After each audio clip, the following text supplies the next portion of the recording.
All right, boys. All right, we good? We good?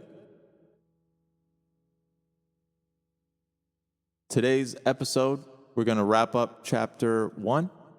On the last episode, we got up to about major scales, something like that. Major scales. So, ooh, bright. Super bright. So, if you could see here, wink. We just got through almost all of the pitch on chapter 1. It's a long-ass chapter. This whole first chapter, this whole first kind of section, the whole first part, is going to feel like it's kind of throwing cards against the wall, hoping what sticks, because that's kind of what they're doing. It's mostly fundamentals. So, the fundamentals kind of work together, and they expect you to take a class previous called like Intro to Music Theory. It's like an intro class. So this is completely skipping the intro class. The entire intro class is kind of condensed into this first part, and more as like a refresher and just kind of, in a more in-depth look at the stuff that you learned in the intro class. So right now, we're kind of going through the intro class. After the intro class, they're going to go through voice leading, part writing, all that stuff, first inversion, cadences, all that stuff, on chord tones.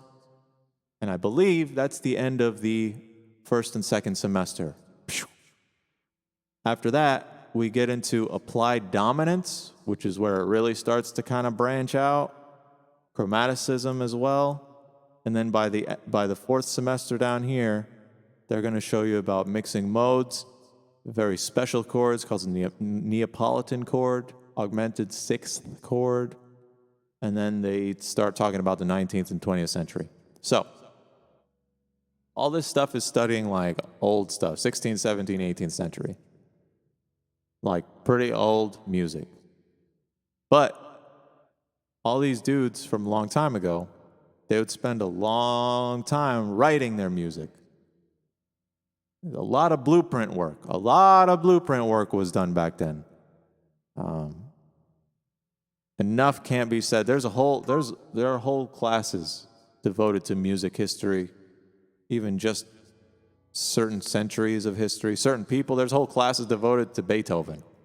You know what I mean? Whole classes devoted just to one guy from that time period. So, anyhow, it's deep, man. I'm telling you, the well is deep. The well is super deep. And all this stuff in the beginning, it's kind of, they all link together. You can't learn one before the other. So they try to arrange it in a way that's like pitch, and then rhythm, and then triads, and then seventh chords. Like they try to arrange it like that, but realistically, you're going to want to go back and study all this stuff over and over again. So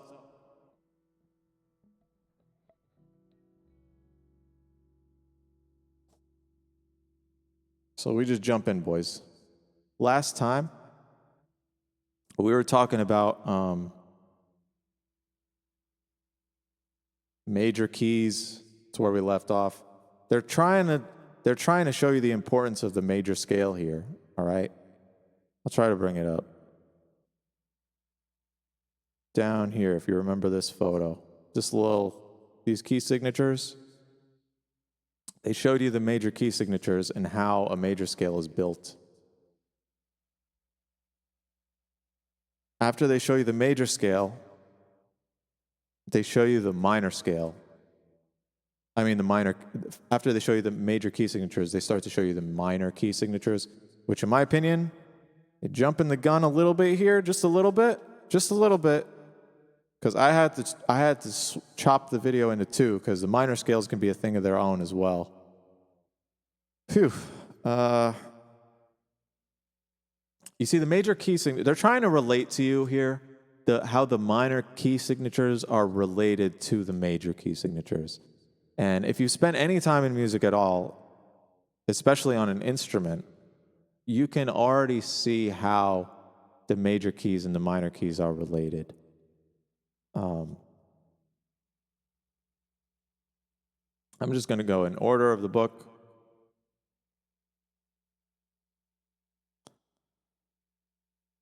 First, they show you that minor scales have 3 different versions of them. So I'm telling you, this is going to be a little deep. If you don't understand the major scale yet, this is going to be a little deep. The minor scales can be thought of in kind of 2 different ways. They can either parallel their major scale, or they can be a relative of a different major scale. So what I'm talking about is, I'll try to show you it on the guitar.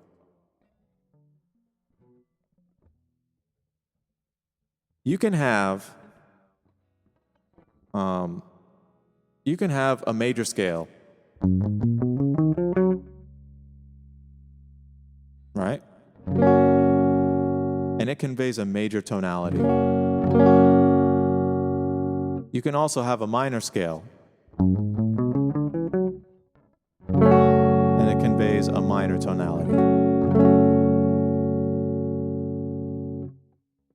Now they both have the same root, so they both share the same tonal center. So their key center is the same, but their feeling somewhat changes from scale to scale. So if you can be playing, especially if y'all know about jazz, or blues, that stuff is a mixture of minor and major put together. So they're playing with the tonality. They're playing with the major third or the minor third. They're trying to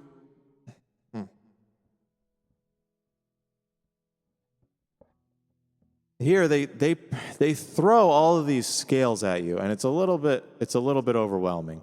Over here you can see a bunch of diagrams for any guitarists. You got the major scale, which is also the minor scale. You got your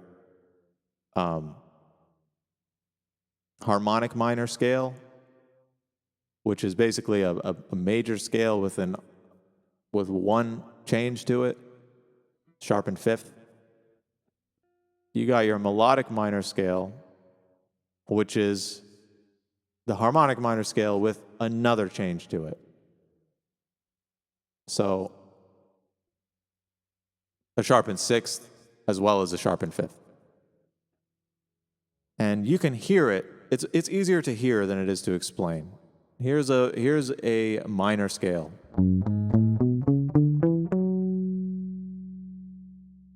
Here's a harmonic minor scale.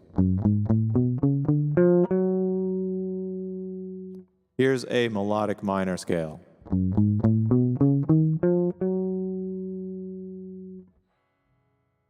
Try to show you here on the little sheet music thing. I don't know why my camera's flickering. I feel like it's flickering.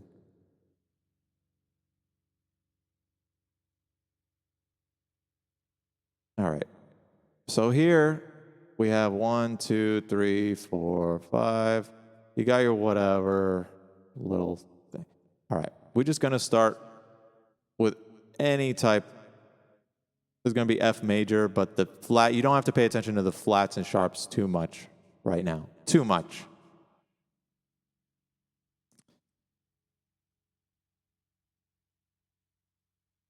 So here is an F major scale. 1, 2, 3, 4, 5, 6, 7.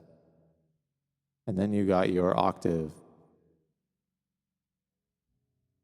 I'm going to play it in an F position, but my guitar is tuned differently, so you're going to hear different actual notes. Whatever. My guitar is tuned a major, minor third down, for any of y'all that are interested in copying whatever. But it's just about the listening and the visualization.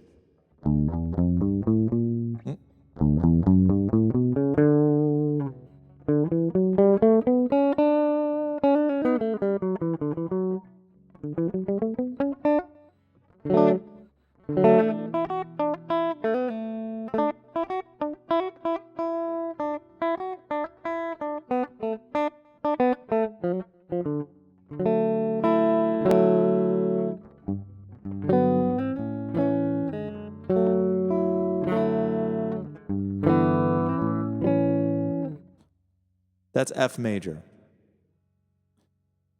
Now, how do you get from an F major scale to an F minor scale? Well, you get the same damn scale,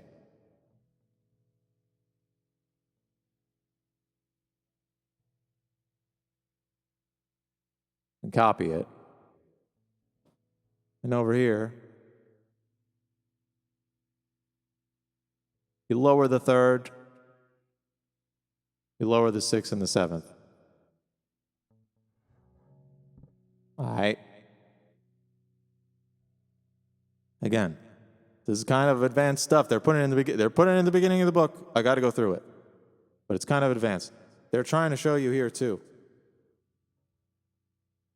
You take your scale and you lower the third, the sixth, and the seventh. Then for the harmonic minor, you're only lowering the third and the sixth.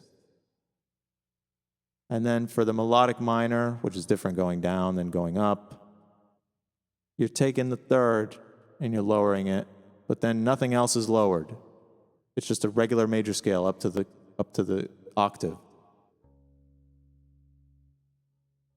There's so many reasons for doing this. There's so many reasons. So we're just going to dive in. I mean, there's only one way to explain it, and that's to dive in. Why do we flat the third? Why the third? Why? This flickering is bothering me. I think it's because it's turned into daytime and the light is affecting the contrast. Put it down here. So, why the third? Why, God? Why? The third of the chord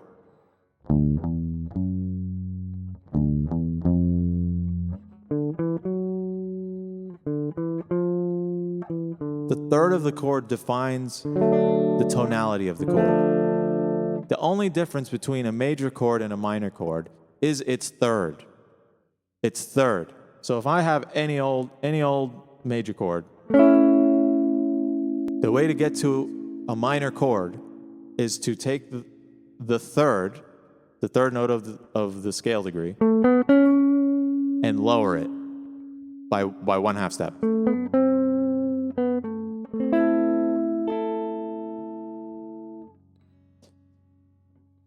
Now,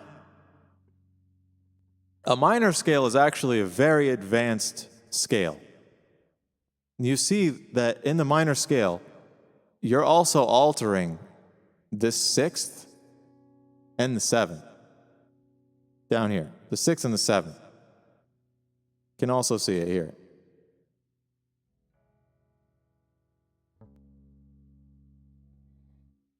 A scale is made up of 2 Tetra chords. Tetra chords are a grouping of 4 notes. Some say it's 5 notes, whatever. Tetra means 5, I believe. But the first half of the scale,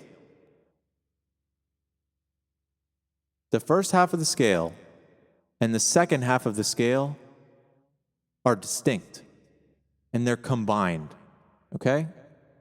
The first half of the scale, if I got a major scale,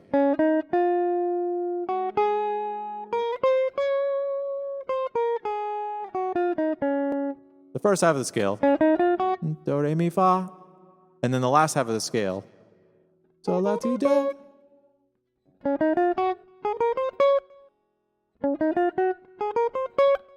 They're the same interval structure. They have the same interval structure. Whole, whole, half. And then whole, whole, half. It's almost like 2 different half scales starting on the so and the do. The do and the so, excuse me. Do, so, do, re, mi, fa, sol, la, ti, do. The interval structure between do and fa and so and do are the same.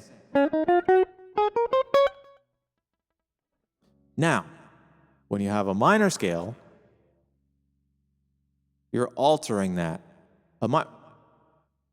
It might be even easier to kind of understand a melodic minor scale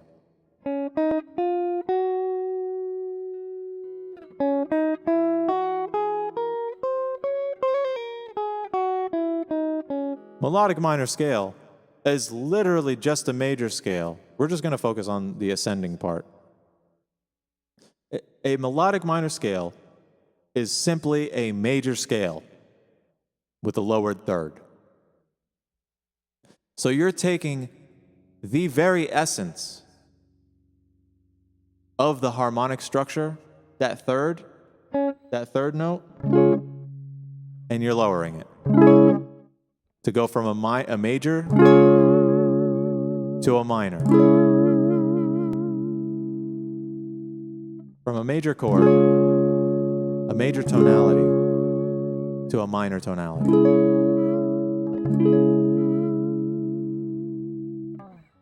And this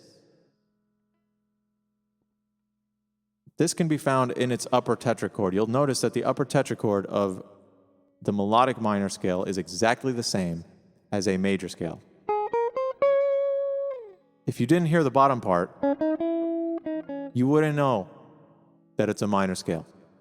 So if you have a chord without a third in it, and you play the upper tetrachord, you might not even know the tonality of the chord that the music is implying until you hear that third, the third scale degree. The third scale degree, that third right there, defines the entire structure of the scale. Okay? That third scale degree is super important. And when you're looking at two separate tetrachords put together, you can almost think about them as having their own thirds. The upper part has its own third. Even though so if you're going to start on the fifth note, which is the beginning of the upper tetrachord, the third scale degree, starting from the fifth note, is the seventh, the leading tone. Didn't I talk about the leading tone before? The leading tone leads. Okay? The leading tone leads. So, when you have this upper tetrachord with its own leading tone, if I'm sitting here on the lower tetrachord, and it's so obviously minor, and then you have this upper tetrachord that's so obviously major,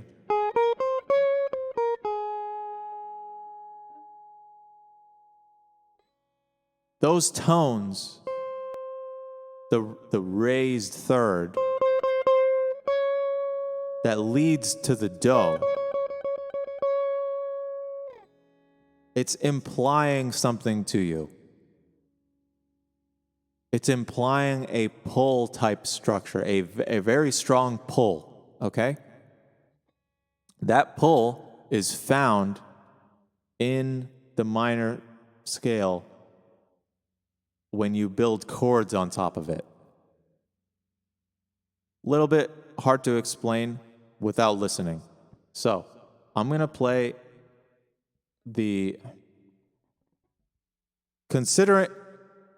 going back a little bit, considering the guideposts in any scale are the do and the so, the first and the fifth, okay? The first and the fifth. It's not always do and so, depending on what solfege system you use.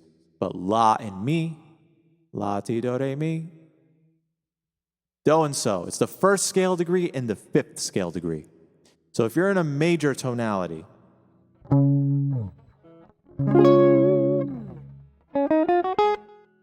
and you got that first and the fifth,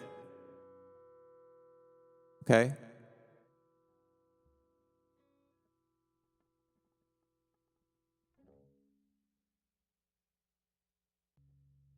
The chords that are built upon the first and the fifth are super important, don't you think? Especially because when you build a chord, you're including the third scale degree of the chord and the fifth scale degree of the chord. Most importantly, the third scale degree. Because what did I say before? The third scale degree defines the tonality of the scale, of the chord. It defines where your ear is being led. The third note of the chord will define the chord, okay? So if I have a minor chord, or if I have a chord built upon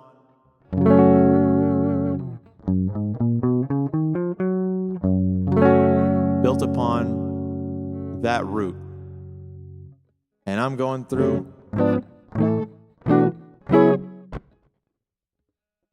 through just the natural minor scale.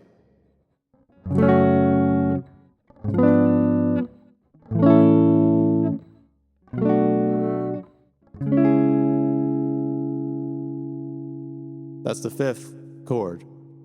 If you build a fifth chord upon a natural minor scale, you're not going to get that leading tone.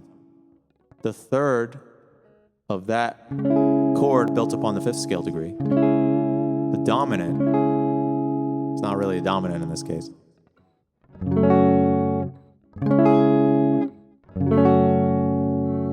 It's missing a critical aspect, which the harmonic minor sort of fixes. You'll notice the harmonic minor has that lowered sixth scale degree only. They don't touch the seventh scale degree. Some would consider the seventh scale degree being raised, okay? Because the seventh scale degree, 1, 2, 3, 4, 5, 6, 7, 8. The seventh scale degree is the leading tone. It's a misnomer because it's not really leading anywhere. To truly lead into the do, you have to have a raised seventh. Just like a major scale. Except it's minor. Some say it gives it like an Arabic vibe. Whatever. The point is that this raised tone is leading you to the do. And when you have a chord in the natural minor scale built upon the fifth, the dominant of the chord, the dominant scale degree, which is not really a dominant, you start to have this, it's like a false.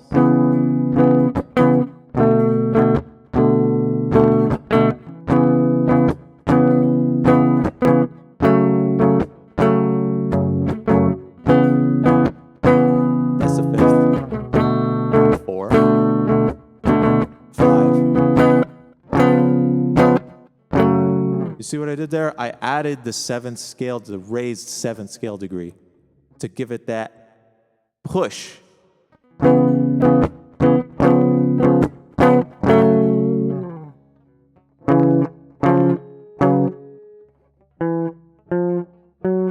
That's a lowered seventh, natural seventh, tonic. That seventh is just as important as the third of the scale. It's for defining tonality of the scale, it's just as important.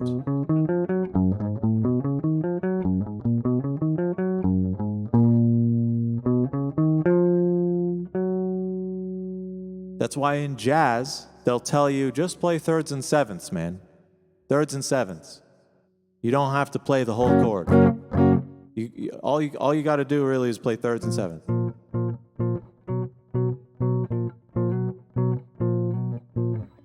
Thirds and sevenths. The bass has got the root note covered, trust me. And then the fifth of the chord is going to be implied, thanks to the harmonic series and blah, blah, blah. The third and the seventh scale degrees will define everything. The seventh scale degree is the third of the dominant chord. 1, 2, 3, 4, 5, 6, 7. 1, 2, 3, 4, 5. 5, 7. 5, 7, 2, 1. See that?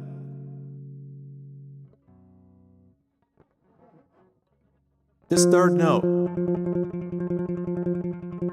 of the dominant, you can play with that so much. All right, so that was pretty long. That was a pretty long sidetrack, but we're digging deep, boys. We're digging deeper than the book and the book is kind of giving us. The natural minor scale. It's kind of backwards, man. You learn the natural minor, and then you learn the harmonic minor, and then you learn the melodic minor. That's how they teach you. First it's natural minor, and then harmonic minor, and then melodic minor.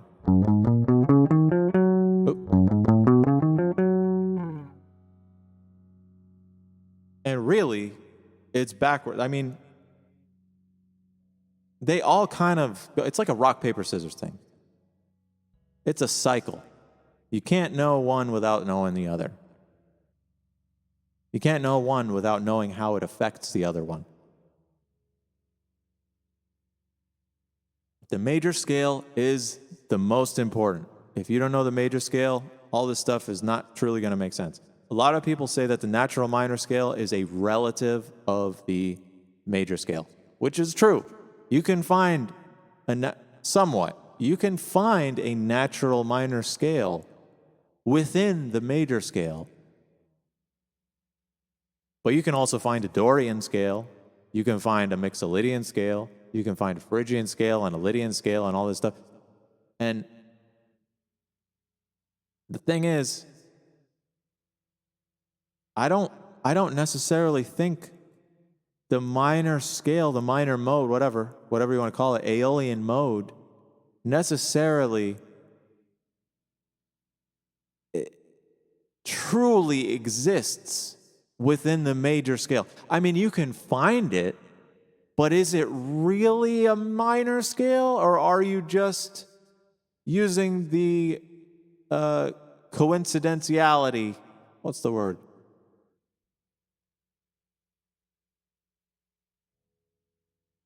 The convenience of knowing that the minor scale starting upon the sixth. So if I'm in C major or whatever,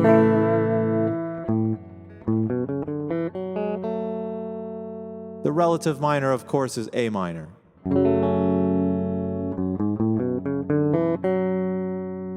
But is it really A minor? Like, are you really in A minor? Gross.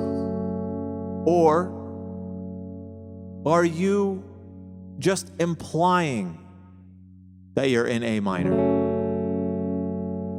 You're really in C major, are you not?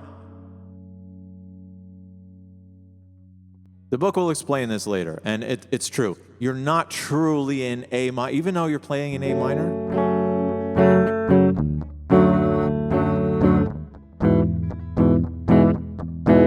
You're not truly in the key of A minor until you hit the leading tone.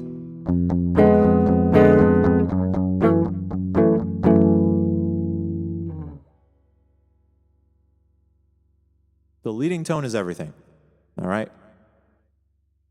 The melodic minor scale has, it's funny, because you can kind of say that the natural minor scale is the least natural out of all of them. The melodic minor scale has the leading tone in the ascending portion. The harmonic minor scale has the leading tone, but the natural minor does not. The natural minor is sort of the most altered out of all of them. But it's the easiest to understand because it occurs, I believe they call it natural minor because it occurs naturally within a major scale. If you're in C major, you already know what the key of A minor looks like. That doesn't necessarily mean you're in the key of A minor, though. You're just on the submedian chord, the 6th chord, in the key of C. You're really in C, but it just sounds like A minor. Okay? Okay. This is deep, boys. We digging deep, okay? Now, why do we distinctify, what the hell is it? Why do we have distinct different versions for distinctify? I really said distinctify. Why do we have different versions for melodic minor, harmonic minor, and natural minor? Let's start with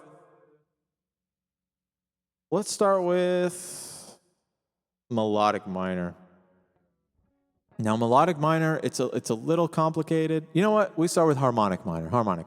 It's the easier one. It only has one kind of alteration to it when you're coming from the natural minor. All you're doing is taking a natural minor scale and raising that 7th.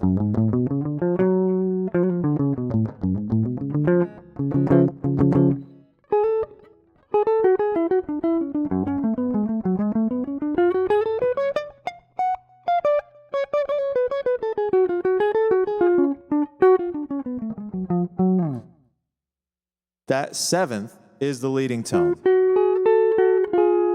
Because they found out that you can have it, but it's just, you need a pull. You need a pull. That 7th, like I said before, that 7th will pull to the tonic.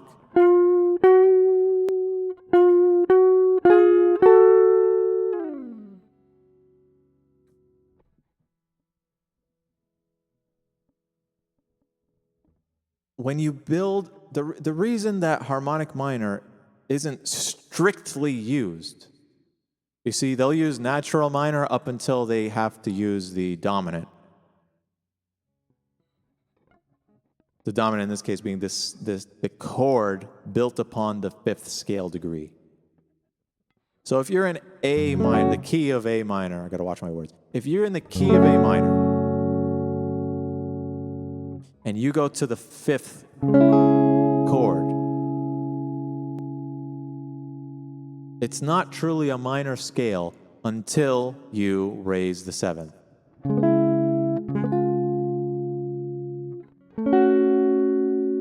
So to get around this, they're basically just like raising one note. Sometimes. Okay? Truly, you'll see melodic minor happen way more often than harmonic minor. Truly, if you truly know what to look for. Melodic minor is a combination almost. You can see here, ascending, when the scale ascends, it's one way, and then when it descends, it's another. When it descends, it's just a natural minor scale. It's enharmonic to a natural minor scale. But when it ascends, it's special. The reason for that is that the upper tetrachord, as it's ascending, is leading from the 5th to the tonic. Up from the 5th to the tonic. So if I'm in A again, I'm trying to do all this stuff in the shape of A.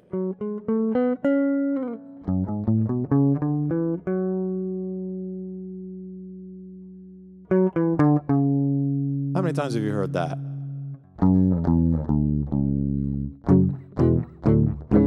How many times have you heard that? This is what that sounds like without the leading tone.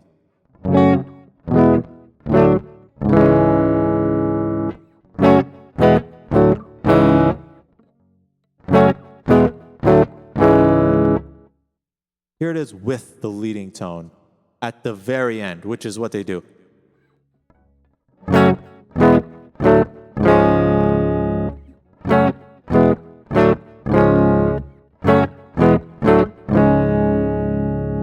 that leading tone in there?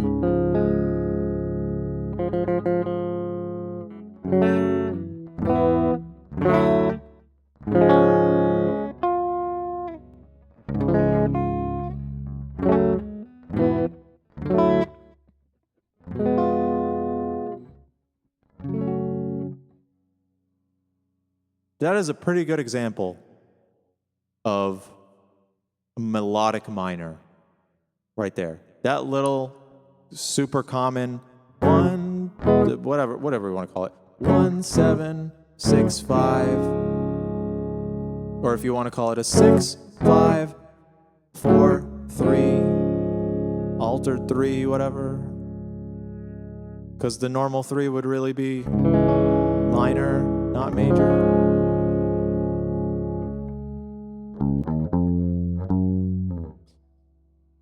The melodic minor scale going up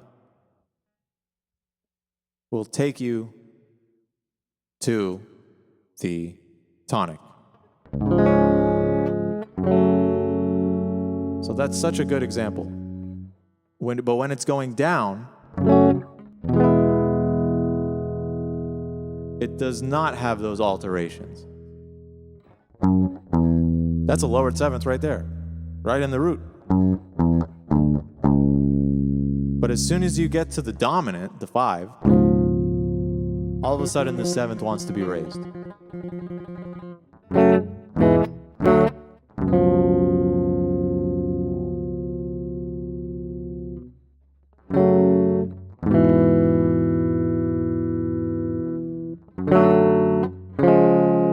hear that?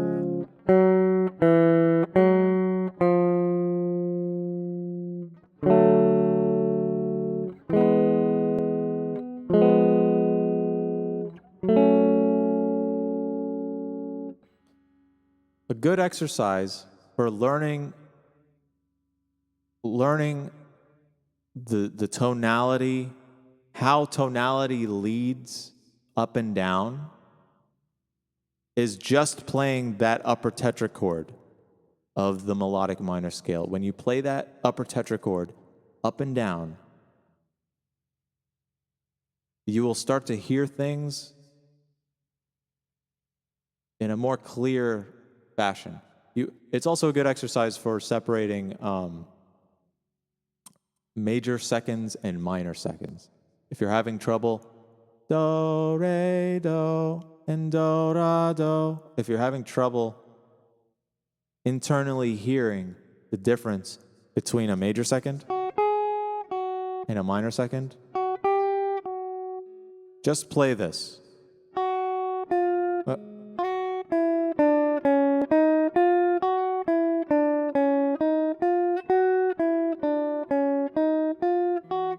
What I'm doing there is I'll try to write it out for you. Beep, beep, beep, beep, beep.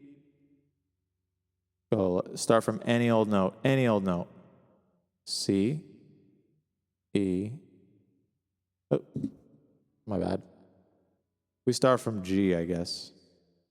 Actually, it would probably be easiest to start in A. And we're going to descend first, and then we're going to ascend. Ding, ding, ding, ding, ding. We're going to sharp this one, and then we're going to sharp this one. Ding, ding. So that's where it repeats. Oop. Try to make that gray.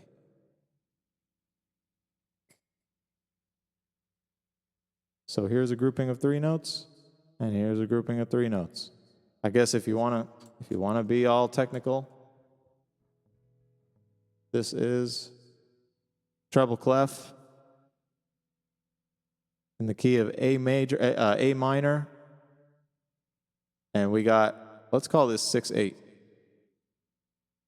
6 groupings, 6 eighth notes. So we got 6 eighth notes.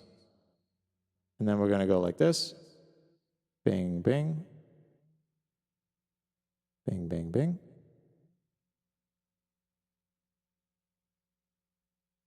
Bing, bing, bing. Super duper easy.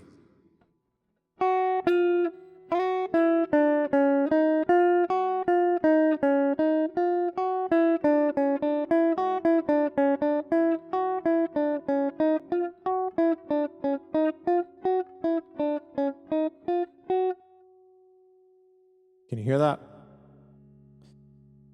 The reason, so if you can't already understand just from listening to why they choose these notes to raise and why they choose these notes to lower, it's because when you keep the notes lowered in the natural minor scale, it leads better downward. If I put the raised notes and I go downward, even then, even though I'm going downward, it's still implying that I want to go upward. That feels like a more resolute end rather than just leaving it at the bottom of the scale. It feels like it needs to resolve.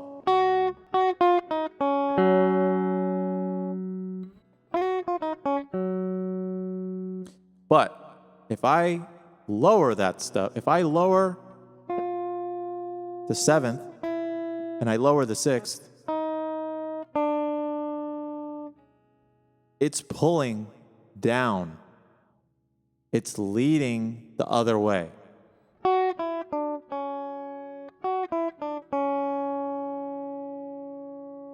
That feels like a resolution almost.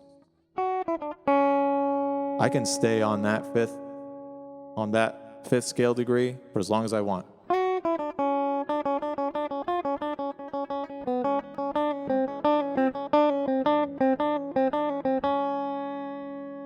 Until I want to go back up. Then I use the raised 6th and 7th.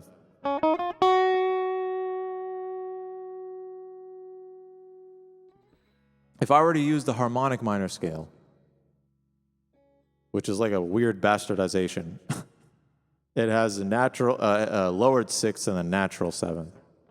That's why it sounds Arabic. It has that wide, augmented second in there.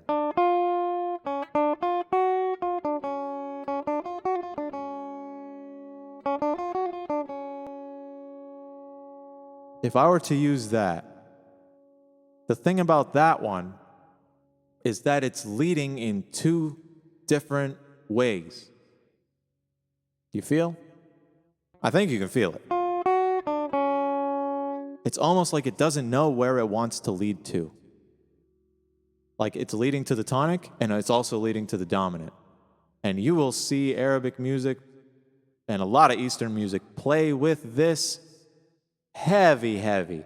They'll modulate from the minor mode in the tonic to another minor mode completely. And it'll be so hard to realize because they'll play with the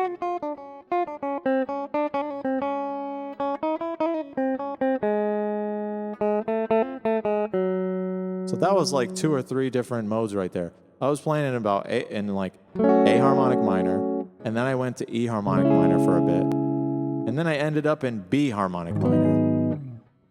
Or B Phrygian, I guess. But it's still implying that the B is the root. So you can use the harmonic minor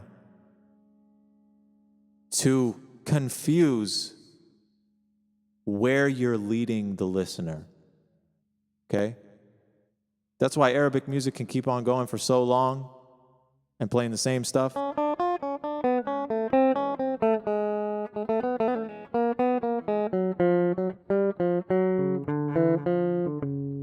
And it's like you don't know what key you're in because you're hitting so many different keys. It's like you're hitting so many different tonal centers.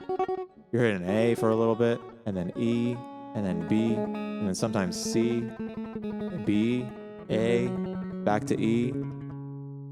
Then you hit F major for a little bit, and then back to E, Phrygian.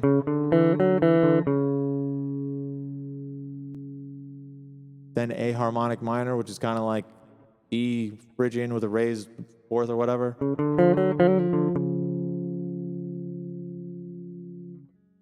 Harmonic minor is like a broken mirror. You can see it in different directions. Natural minor is not really natural, it's kind of natural. It's a misnomer in my opinion. It occurs naturally within the major scale. But truly, natural minor is not the most naturally occurring scale. You will find it's not the most naturally sounding scale. Truly, melodic minor is the thing that you will find the most. Whether you realize it or not, it is found the most in minor tonalities. Because the melodic minor just naturally occurs. It naturally wants to pull down. And it naturally wants to pull up. It's pretty confusing, but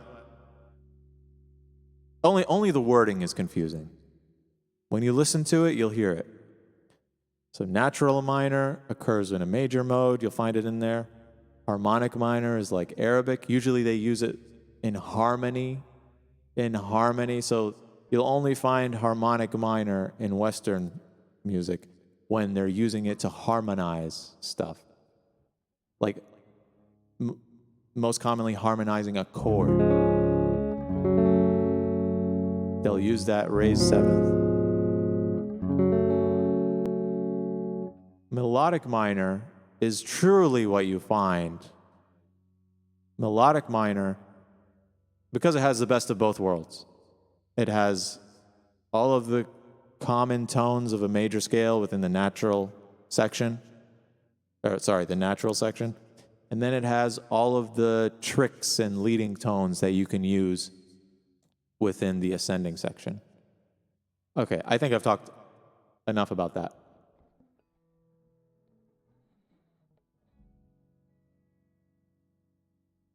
We're going to go a bit into minor key signatures now.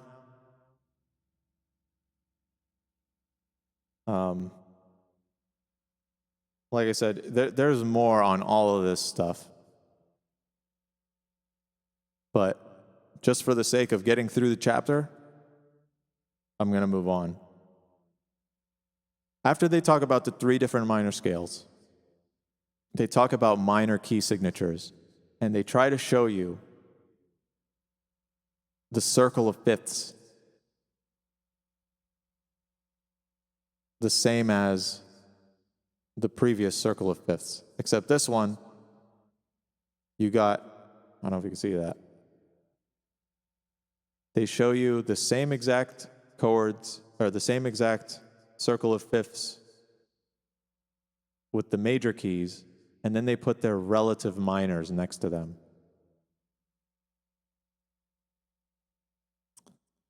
Now, a word on this.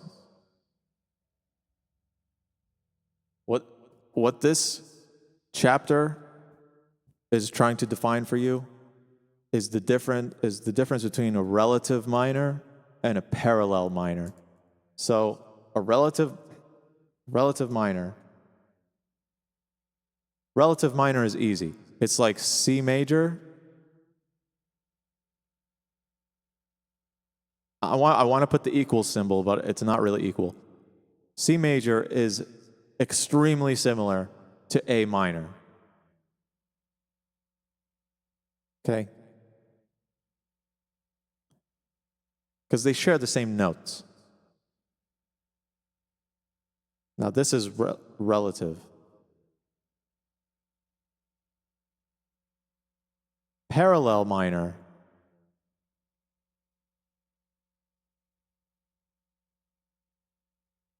it's easier and it's harder. It's easier to understand what a parallel minor is.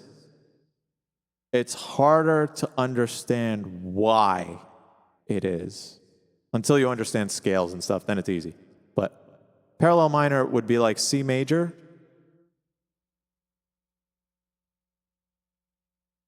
to, actually it's not even similar. C major to C minor.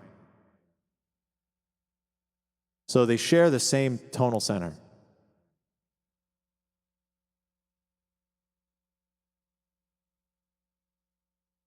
With a relative minor, the relative scales share the same notes modally because they're all part of the same mode family. All right? It's super easy to understand this one. This one's easy. This one is super duper easy. With parallel minor, you get things like blues, where they're mixing different modes together. It's almost like a borrowed scale. Like you're borrowing notes from each other. If that makes any sense. Sometimes in C major, or in any major scale, they'll go to the parallel minor scale just to borrow chords, just to share that tonality.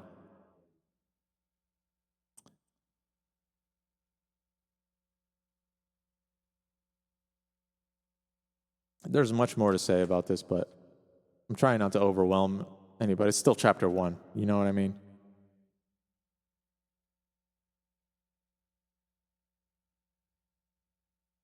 Just like we saw up top, the minor scale is an alteration. So this one is F major, and this one is F minor. Scale.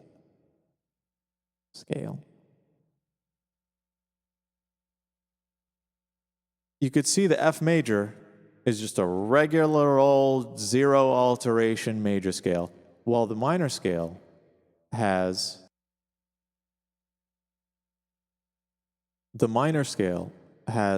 alterations to the 3rd, the 6th, and the 7th. A note about that. The 3rd, the 6th, and the 7th, if you look at it with the 3rd being I'll try to put it in a different color. Blue.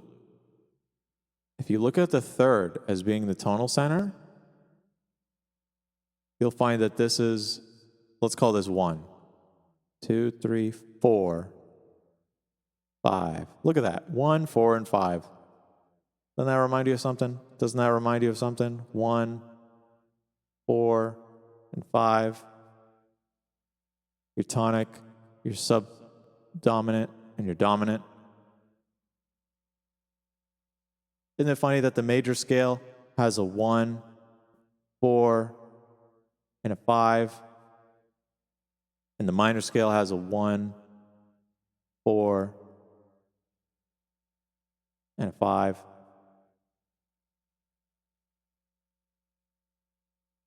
Isn't it funny that along this series, 1, 2, 3, 4, 5, 6, 7. 7 is kind of, doesn't matter. Put that in a little red or pink.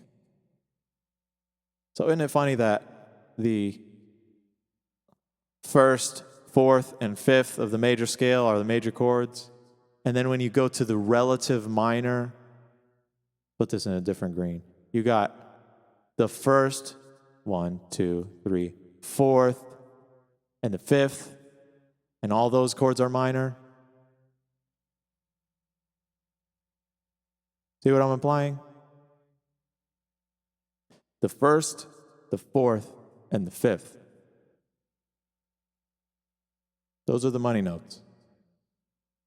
They're not the most ear-catching, but they're your root notes, the first, fourth, and the fifth. Okay. All right, anyway. So, the first, fourth, and the fifth are the same in parallel scales. The first, fourth, and the fifth. They're the same. They're built upon the same root. That's what I'm trying to say. They don't change. They change the sixth and the seventh and the third, sometimes the second, not always the second. But yeah, it's important to know the difference between relative minor scales and parallel minor scales.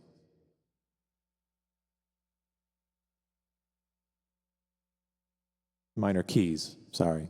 Minor keys and scales. You can have relative key or a relative scale.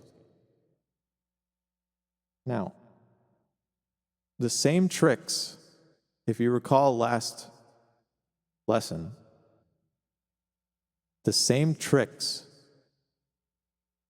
that you use for these bad boys, I'll try to copy paste it. Copy.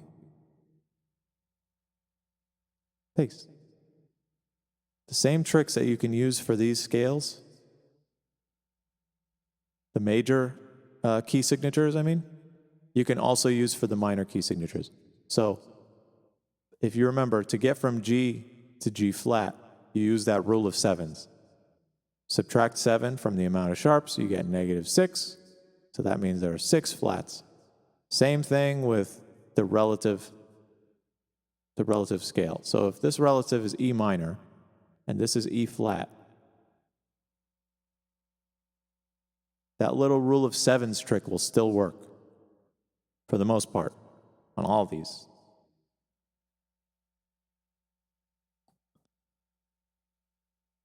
So instead of memorizing, oh, E flat has 6 sharps in it, or 6 flats in it. Oh, B minor has 2 sharps in it.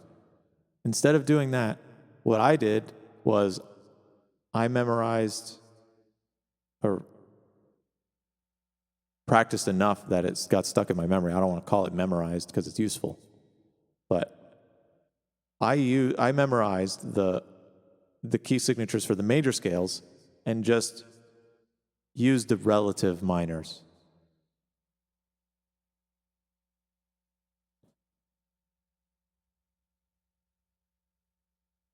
As a reference, right? I used the major key signatures as a reference, and I just found their relative minor cousin scales, whatever you want to call it, and just applied it there.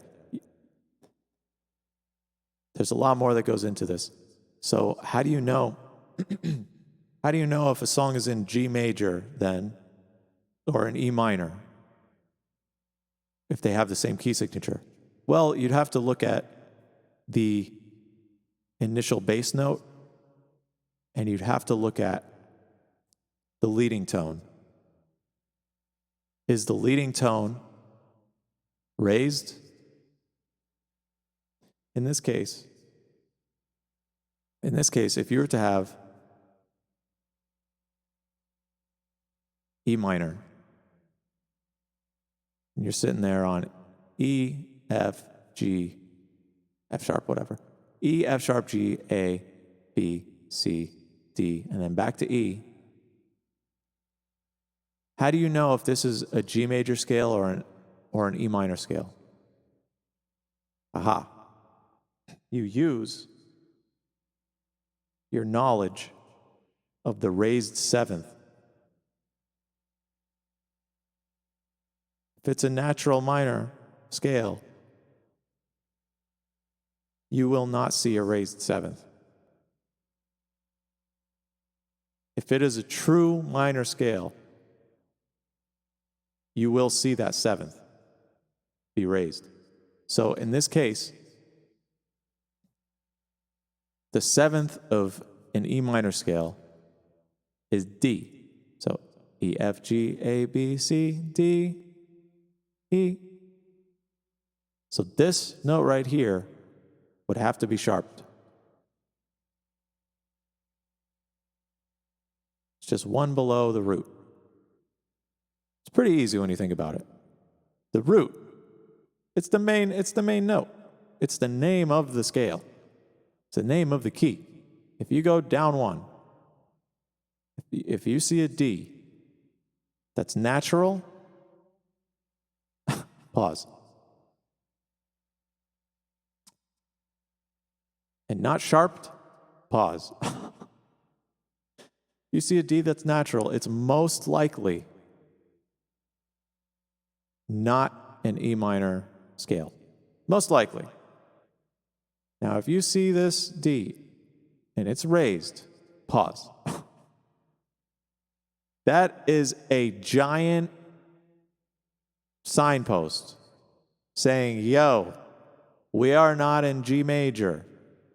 We are in E minor. Because that leading tone is leading you to the E. This sharpened note will lead you to the E. See that? G major, or if we were in regular G major, it would already have a sharpened leading tone. So if the root is, if we're in G and we're trying to hit this note G, the leading tone is already sharped. See that? You see why it's important to understand the major scale before the minor scale? The leading tone will already tell you, hey, this is already sharp, buddy. You're already going to the G. But if we were truly in E minor, and we're sitting here thinking that we're in G major, but all of a sudden we see a D, which is supposed to be the dominant. You'll find later the dominant is super important. The D is the fifth scale degree. It's super important. It's the so. The do and the so. This is the first scale degree, and this is the fifth scale degree. The so is super important.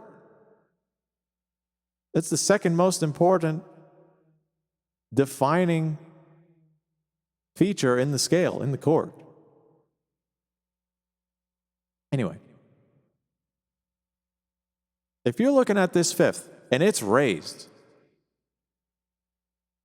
you're like, what in the hell? Where's the dominant then? That is a huge signpost that, yo, you are not in G major, you are in E minor. You feel? So, the difference between these key signatures is whether it has a leading tone or not. In the minor mode, you'll find that leading tone in the seventh. If it looks like it's in G, sort of, if you're not sure, and you still think you're in a minor mode, whatever, G, you're going to find it on the fifth. You're going to find a raised fifth of the major scale. It's not really, but it's going to look like the fifth is raised. Really, this is what it's going to look like, but really, you have a raised seventh. Okay? So the trick to finding out if you're in a major key or a minor key is to simply read. Read the music. First you figure out the bass note. If you're seeing a lot of E's in the bass, or in this case it would be 1, 2, 3, like that. If you're seeing a lot of E notes rather than G notes, if you're seeing a lot more E's than G's, that's the first signpost to be like, hey, maybe I'm not in G major, maybe I'm in E minor. And then if you see that raised fifth, looks like a raised fifth, but it's not really a raised fifth, that's probably a raised seventh. that's probably letting you know, hey, this raised D note is leading you to E. Okay? All right.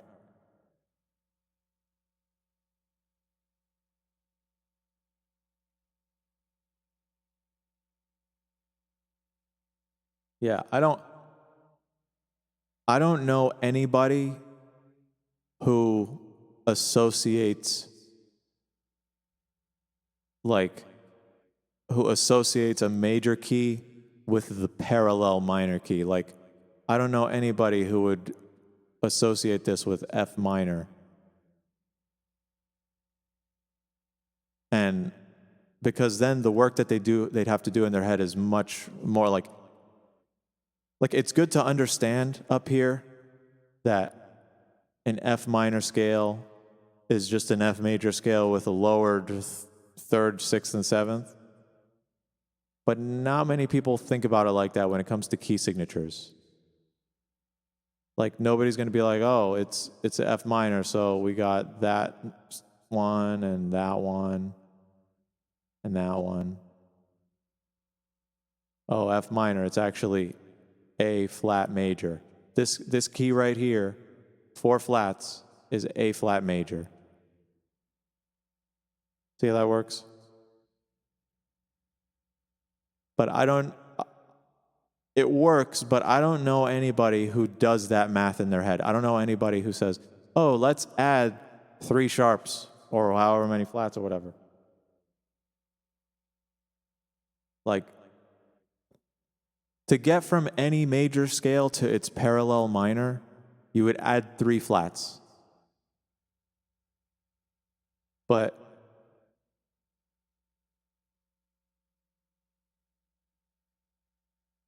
to do that, to look at any scale and say, oh, I'm going to add 3 flats or subtract 3 sharps, that's like, I don't know. It works, but I don't know many people that do that. It is a good trick.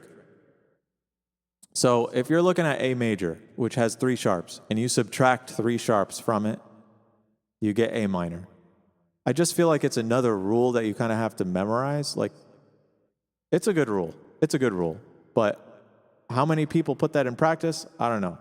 The majority of people that I know will take the major key, and they just already know what minor scale is relative to that. So for example, F major, it's just known that the relative is D minor. I don't know anybody who would be like, oh, let's go to D major and then subtract 3 sharps. All right, 1, 2, -1. So it's going to have 1 flat in there. Oh, that's D minor, which is is the same as F major, D minor. You know what I'm saying? All right.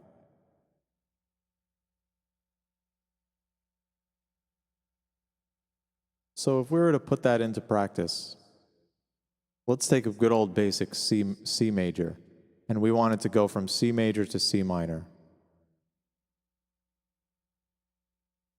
We'd lower the third, the sixth, and the seventh. So the third from C is E flat. The sixth is A flat. And the seventh, B flat. A bit out of order, but look at that. We got E flat major, parallel to E flat major. So it does work, but in terms of like order and stuff like that, it just takes extra steps than just knowing, oh, C minor is the relative minor to E flat major.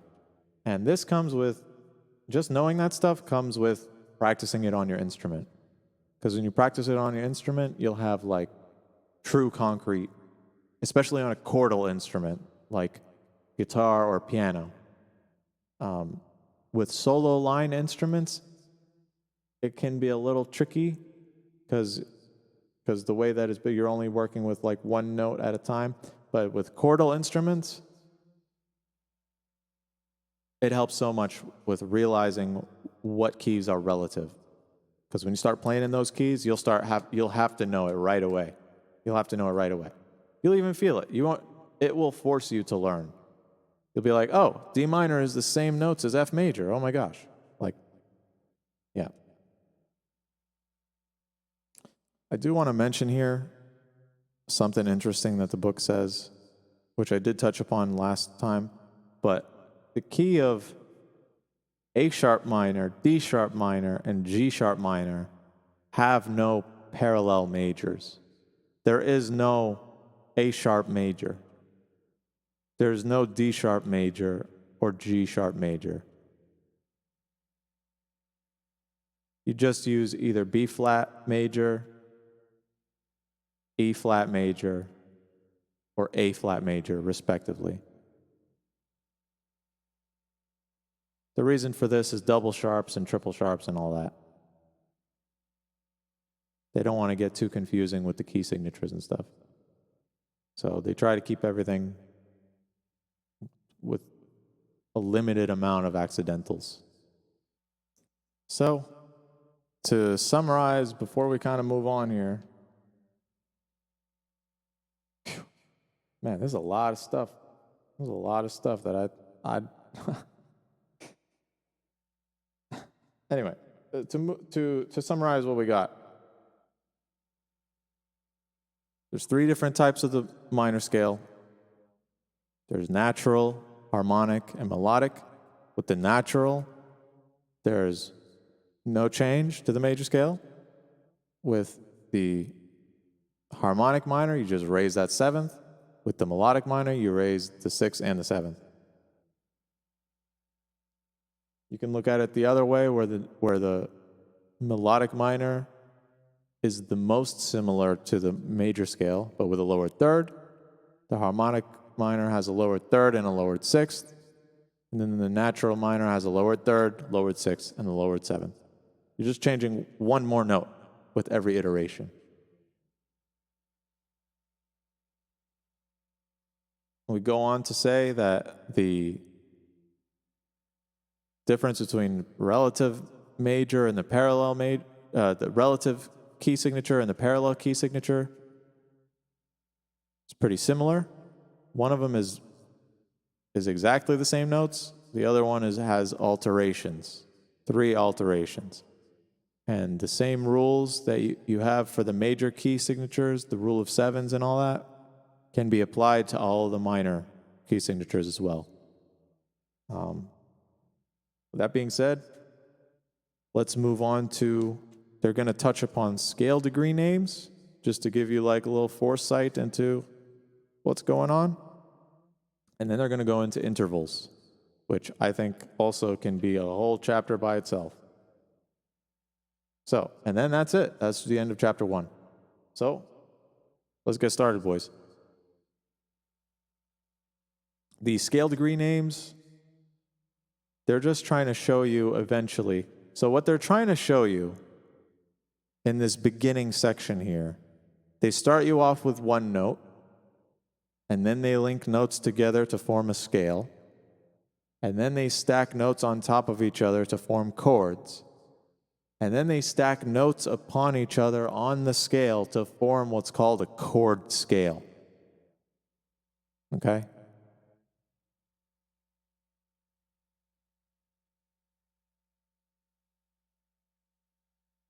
And right here, they're trying to give you a small introduction to all of that. So, we gonna draw one, it's a green. We gonna draw our nice little staff. And it's pretty simple what they're trying to explain here. This is just going to be in the key of C. 1, 2, 3, 4, 5, 6, 7, 8. Okay, let's space them out a bit. 1, 2, 3, 4, 5, 6, 7, 8. That ain't right. I missed one. 1, 2, 3. There we go. 3, 4, 5, 6, 7, 8. Back to your C. Now, for all these scale degrees, when you write a scale degree, it's like a number with a caret on top of it. So this is 1, 2, 3, 4, 5, 6, 7, and then back to 8 or number 1. Later, you'll find that they write them like this. 1, 2, 3, 4. They'll use Roman numerals. 5, 6, 7, and then 8. This is for the major key. This one's not really super important right now, but what they're trying to show you is that each scale degree is tied to a function, a chord. So if I were to build a chord on top of this, on top of all these, all the way up, not going to do it right now. It's going to come later. But if I were to build a chord on top of all these, each chord would have a certain function, which is what this is. These are function. This is functional harmony. This is the function of the chords built upon these scale degrees. What they're going to do in this chapter, this small little section, is give each scale degree a name. So this is a tonic. I'm just going to give all the names. Bear with me, I'll explain it. Got your tonic, supertonic. As a matter of fact, I'm going to go out of order on purpose. You got your tonic and your dominant. Tonic and dominant, 1 and 5. 1 and 5. Then you got your subdominant, which is the 4. And then you have something called the mediant.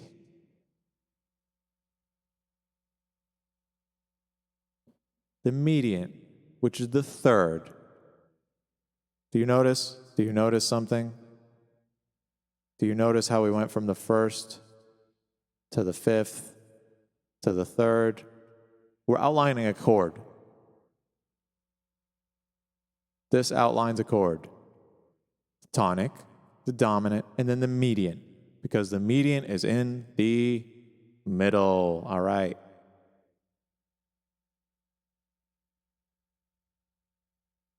The subdominant is just a lowered dominant.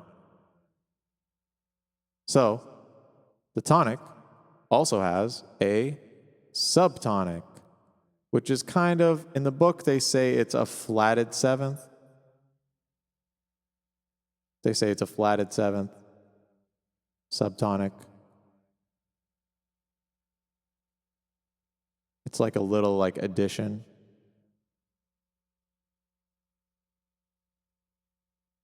And they call the true 7th, they call it a leading tone.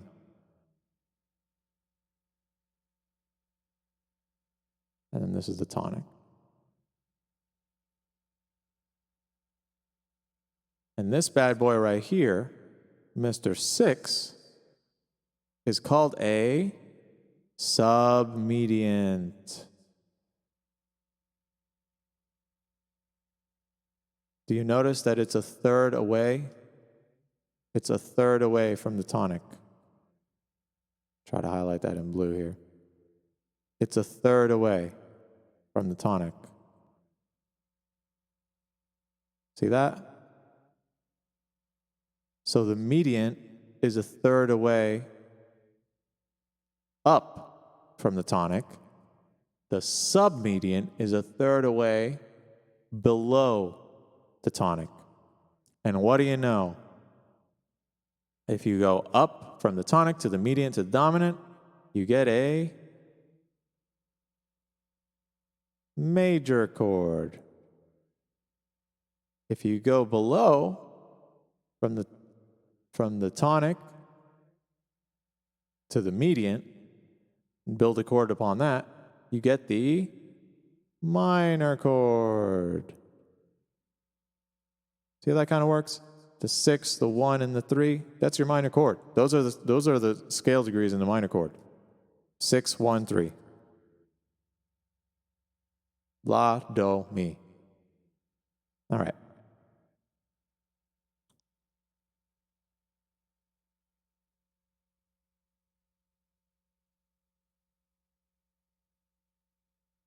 I hope y'all can see that. That's just a regular ass A minor chord. The A, the C, and the E. Whereas the other one is just a regular ass major chord. You got your C, your E, and your G. Very simple. And then you got your little subdominant here. Darker green. You got a little subdominant right next to the dominant. Pretty simple. You got your subtonic right next to the tonic. Again, this is a whole step below. The subdominant is a whole step below the dominant. The subtonic is a whole step below the tonic. Pretty easy. Sub means below. So the submedian is below the tonic. The subdominant is below the dominant. So this little bad boy right here, I'll put him in orange. Should have color-coded these a little bit better, but whatever. I wanted to follow the Roy G. Biv that's on my website, but that's whatever. As long as you can see that they're separate. This little bad boy right here is called the supertonic. Just like Super Saiyan. It's above the tonic. This supertonic comes in super handy. I'm telling you. This will also define the tonality of certain things. It has the fourth in there, which can, if it's raised, can lead its way to the fifth. It also has the sixth, which in and of itself is one of those special notes that is raised or lowered by the natural minor and harmonic minor and melodic minor scales. So the supertonic can imply a whole bunch of different tonalities based on these guys. See how cool that is?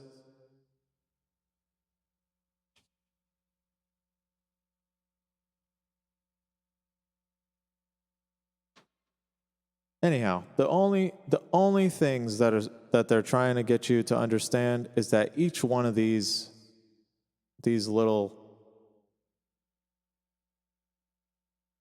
scale degrees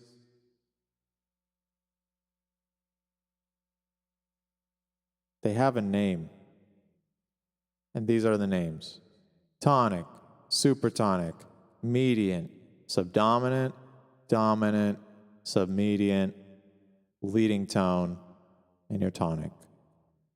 Sometimes you can call a lowered leading tone a subtonic.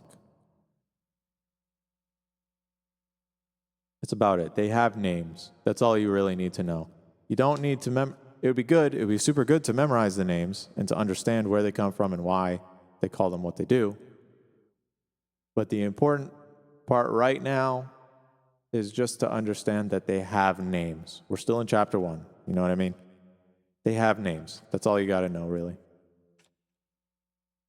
It's not just, oh, your 1 chord, your 4 chord, your 5, your 5th note. It's called the tonic, the dominant, the leading tone. Median, subdominant, submedian, tonic.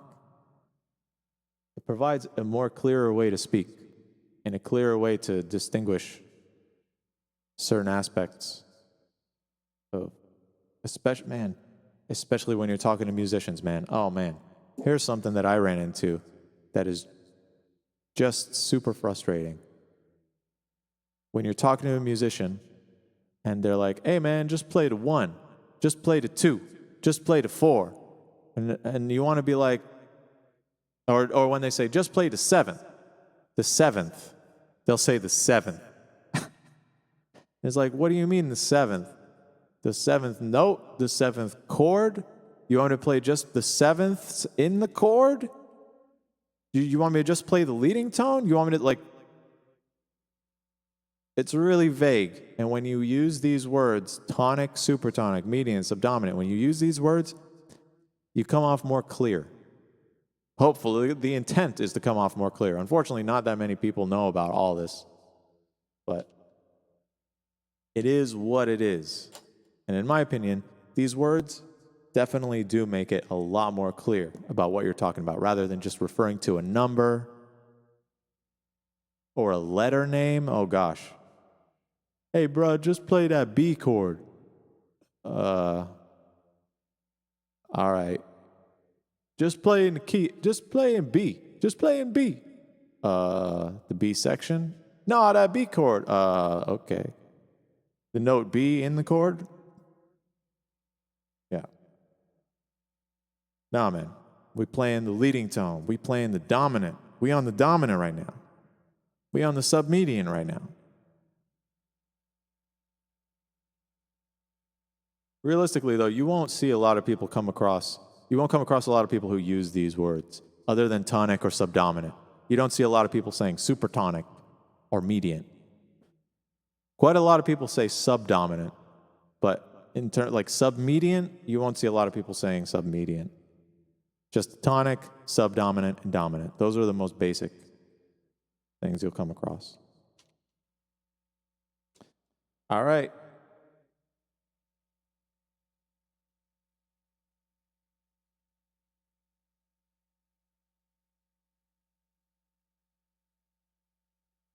Oh, another thing to mention. I think I might have gotten this wrong, but they do explain it in the book. So let's say your tonic here is right in the middle.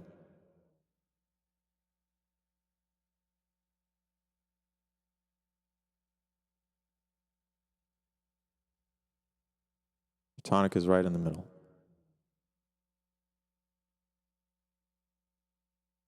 Instead of being a straight line this way, it goes in both directions. So it's positive and negative. So if your tonic is in the middle, I think I said the subdominant was a lower dominant or whatever. That's not necessarily true. That's not necessarily true. Tonic is on one side. The dominant is on the other side. And let's say the median is right in the middle. And then you have your supertonic in the middle of that. So, really what this is, so we'll also put number name 1, 2, 3, 4, 5. And over here is, I guess you could say 7, 6, 5, 4. Really, the easiest way to understand why they have these in a certain order is the tonic is in the middle, then comes the supertonic, then the median, then the dominant. Now, if you go in the other direction, everything else is sub. So the lowered whatever 7th, technically, a whole step. These are equal distance, the 1 and the 2 and the 1 and the flat 7. This is I'll try to do it in a different color, a little light gray. The minor second, or major second interval in both directions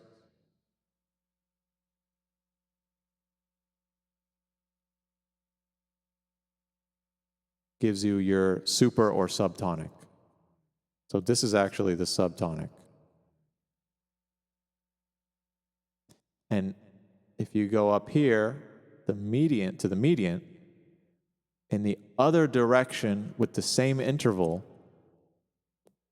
Next, we're going to be talking about intervals right after this, so this is why this is important. The same interval in the different direction, you get the submediant. And then, of course, your fifth is your dominant. But then underneath that is the subdominant.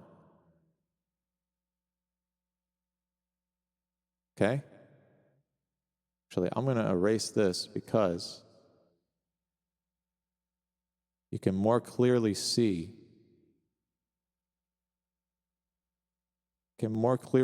why it's arranged the way it is. The tonic in both directions, supertonic, subtonic. In both directions, mediant, and then submediant. And then all the way here, a perfect fifth away, is the dominant and the subdominant in the other direction. Do you see that? Do you see how it's like a mirror? It's a mirror.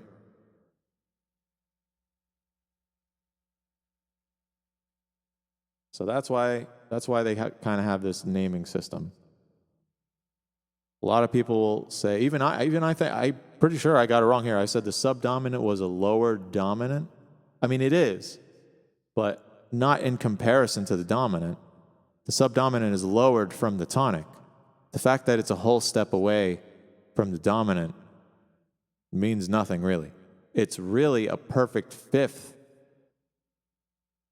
away from the tonic. And the submediant is a third. The subtonic is a second. So, just keep that in mind. Next, we're going to talk about intervals. All right. This leads us pretty good into intervals. Now, intervals, again, this is the final section of chapter 1, and honestly, intervals could be their own chapter all by itself. I could go on and on about intervals.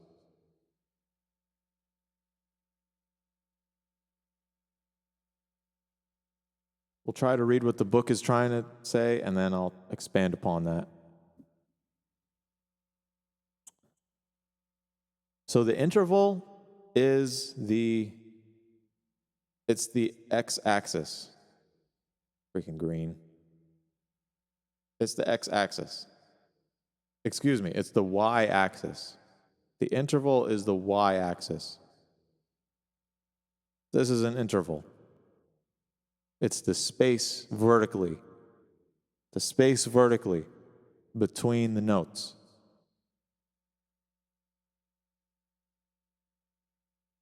They go on to say a harmonic interval, which creates a harmony, is the space between two notes in a chord. And then a melodic interval is the space between two notes in a melody. So if you have a melody that goes do da do da do da do do, a melodic interval is in a melody.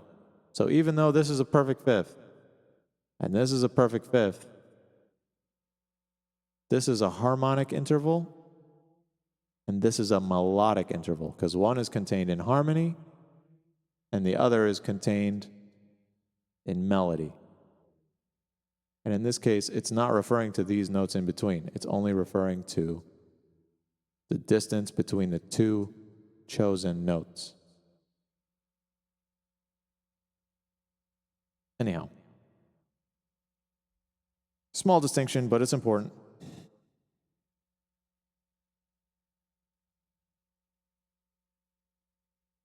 Goes on to say the English language that we use is kind of important when we refer to intervals. When we talk about a fifth, we don't say that it's a 5 apart. We say it's a fifth apart. When we talk about a second, if something is a second apart, we don't say it's 2 apart. because it's a little confusing. Two what? 2 notes apart? 2 notes higher? 2 notes lower? No, it's a second. This is a second.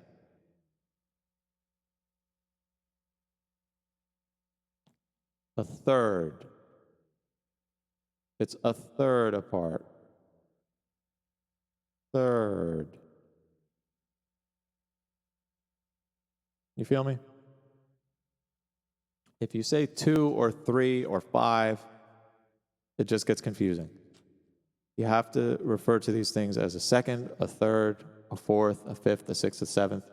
And when you get to 8, you don't say it's an eighth apart. I mean, you could say actually it is an eighth apart, but really the most common term is octave. Octave. You'll see it written like this. 8 VE or 8 VA for up. You'll see 8 VA for up, and then 8 VB for down.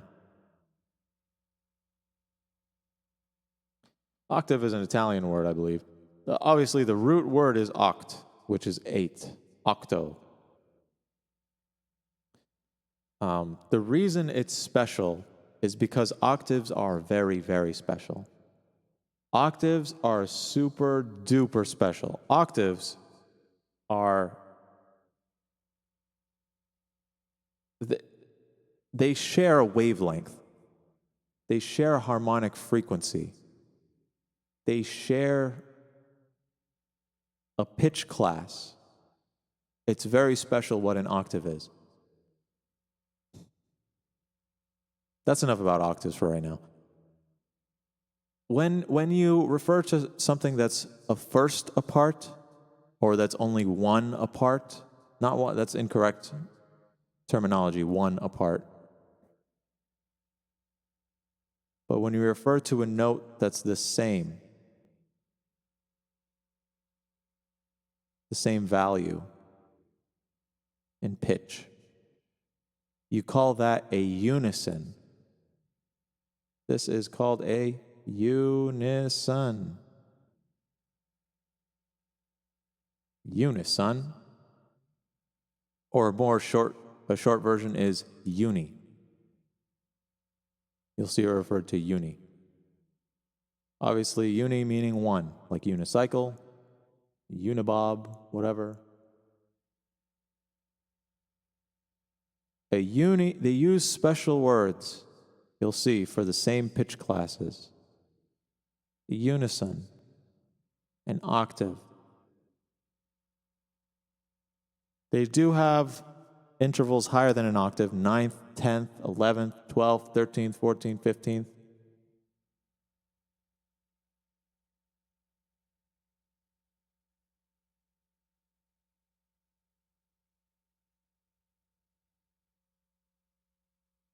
But mostly we're just going to deal with this stuff down here, within one octave.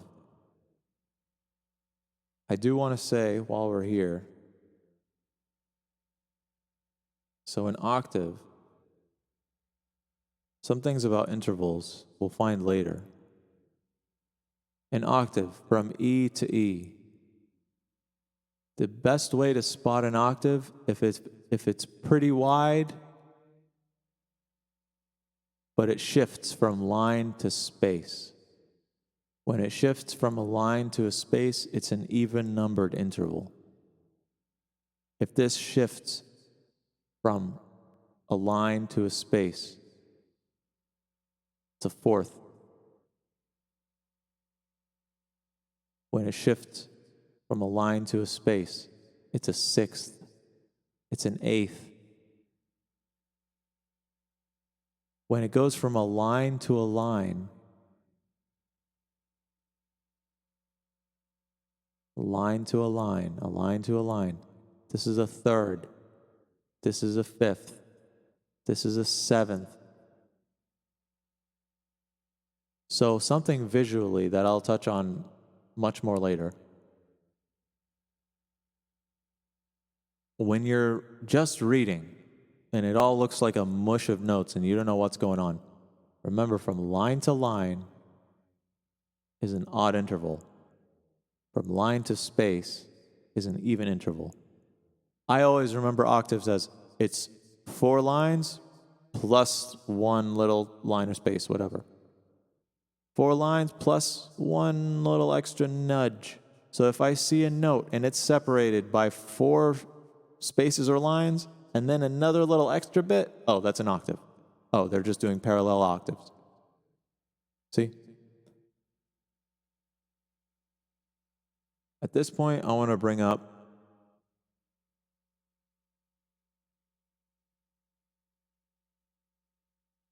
this little this little interval chart. You can see all this stuff on my website in a more clear fashion. I'm just trying to show you how we build upon this stuff with the Microsoft Paint here. But on the website, it's much more clear fashion. Now, when we're talking about intervals, this right here is an interval chart.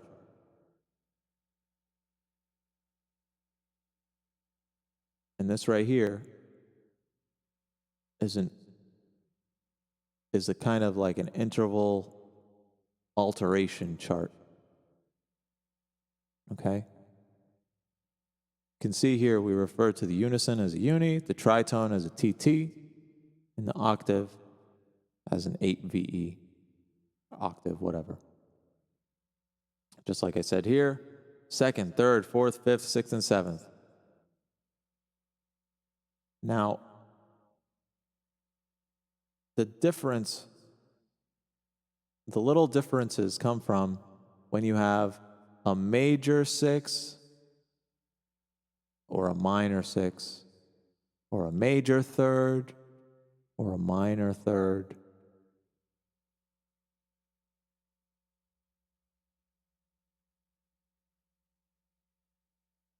You'll notice here on this chart that the only two, I'll make it real big, pause. The only 2 intervals that are perfect are the 4th and the 5th. You can ignore this whole this right-hand column here. I can't do it. Wanted to block out that right-hand column. You can ignore the right-hand column for now. And the left-hand column. Just the middle column right here. Matter of fact, copy image. Let's bring this into Paint so we could draw on it.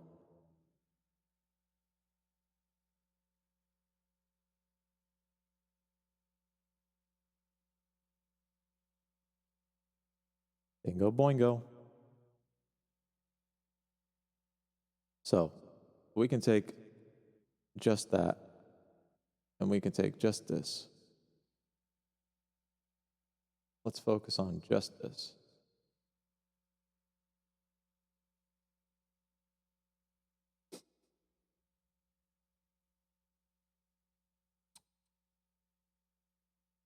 Now, this right here is beautiful. In my opinion, this is one of the most beautiful aspects of music. The classification of intervals and how clever all this shit is. It's so clever. Okay. You can take this right here from the tritone. Let's go like this. You can take this right here, copy it.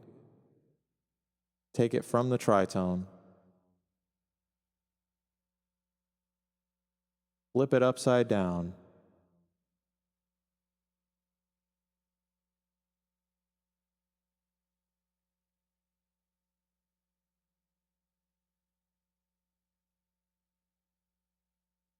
A little bit weird to see. But if you flip it upside down, look at this. Hope you can read upside down. The tritone flipped is a tritone. The perfect 4th flipped is a perfect 5th. The major 3rd flipped is a minor 6th. The minor 3rd flipped is a major 6th. and so on and so on. The trick here is that this thing can be divided into two sections right from the tritone. Okay? A perfect interval is always a perfect interval. Okay? How can I describe this? You only have to memorize half of this table. If you flip a major, let's say a major second, you will get a minor seventh. There's a rule of nines going on here. If you flip a major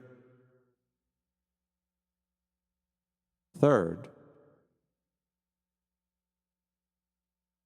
you will get a minor sixth. When I say flip, I mean invert. And invert is something that will pop up time and time and again later. So this concept of inverting, like instead of going from C, say you have the note C. Let's do it for real. 1, 2, 3, 4, 5. If you have the note C and you're going up to the D, that is a major second. But if you have a C and you're going down to the note D, that's no longer a major second, is it? Now you're going down a minor seventh. It's a seventh. A minor seventh. Okay?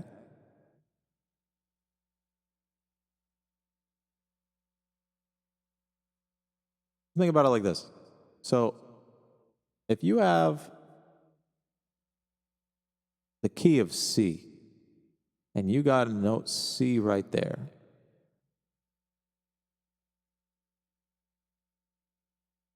the minor seventh up from C is B flat. B with a flat, right? Because you go do, ti, la, so, do, ti, do, te, la, so, right? Do, te, do. 1, flat 7, 1. C, B flat, C. So this is a minor seventh. But if you're going from C down to B flat,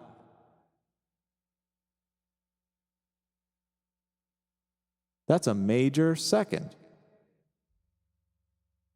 That's a major second. That's a whole tone.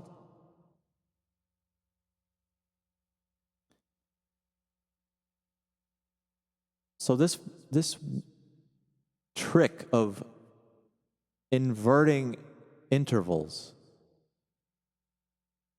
definitely has a method to it, okay? I'm going to remove that. I'm going to put each one in its own column.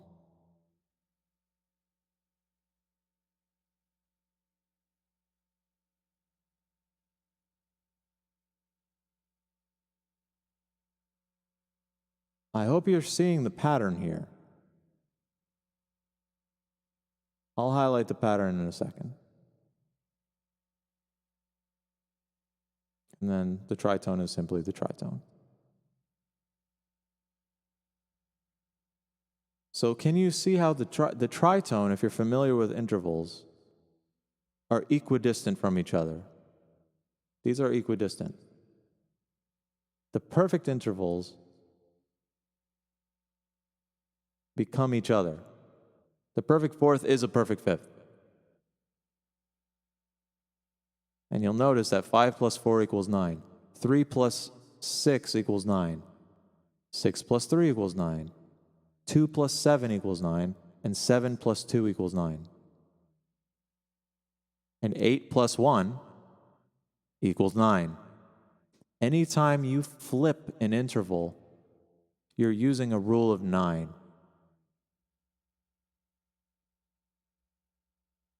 Because essentially, long-winded math explanation, but essentially there's like 8 notes in a scale, plus, sort of. There's 7, but we're considering octaves here. So realistically, we're including the 8th note, and then we're including the note that we started on. So that's plus 1, which equals 9. That's where the 9 comes from. And anytime you flip a third, it becomes a 6th. Anytime you flip a 6th, it becomes a 3rd. Anytime you flip a 2nd, it becomes a 7th. Anytime you flip a 7th, it becomes a 2nd. Anytime you flip an octave, it becomes unison. Do you one more? Anytime you flip something from major to minor, every time you flip something that's minor, it will become major. Anytime you flip something that is major, it will become minor. Anytime you flip something that's perfect, it stays perfect. Do you see? Do you see the pattern? So this is a way that you can kind of shortcut your way into intervals. If you're like, I don't know what the inversion of a major 7th is. Well, it's a minor 2nd. If you go a major 7th up, that's only the same as going a minor 2nd down. A major 7th is 11 half steps, and an octave has 12. So you'd only need 1 half step to be the inversion of 11 to get to 12. All right. Kind of awkward to explain, but that's what it is. That's what it is, and that's the rule. The rule of 9s and the rule of flipping major to minor. Perfect stays perfect. And I'll do you one even further than that. If you go further than that, if you flip something that's augmented, it becomes diminished. And vice versa. Augmented becomes diminished, diminished becomes augmented. And if you flip something that's doubly augmented, you get something that's doubly diminished. You can see this in the full chart here. You can see augmented 2nd, augmented unison, augmented 3rd, augmented 2nd, augmented 4th. So this is what I'm talking about. There's a large symmetry that's happening in this table, and it's difficult to explain in words until you physically practice it on the instrument.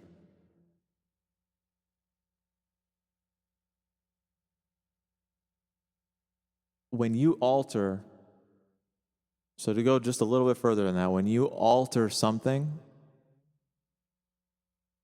from, like right here, when you alter something from being minor and you lower it further, you diminish it. And then if you alter it even lower by 1 half step, you will doubly diminish it. The same is true for the opposite direction. If you have something that's major, for example, a major 3rd, as we see in the chart, a major 3rd, if you augment it, it will become an augmented 2nd. doubly augmented second.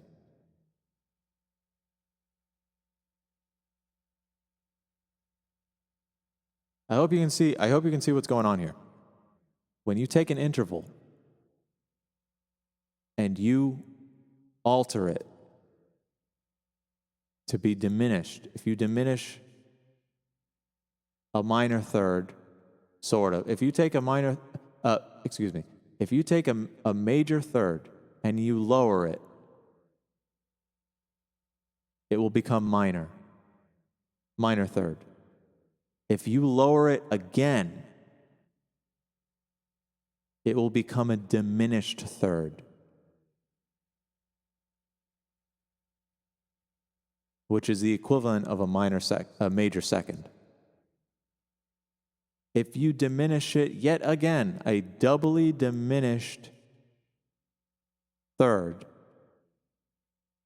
that's the same as a minor second. You're just going one half step lower to its enharmonic equivalent each time. That's a little bit of a stretch, but we're talking about intervals, so I figured I'd include all this stuff.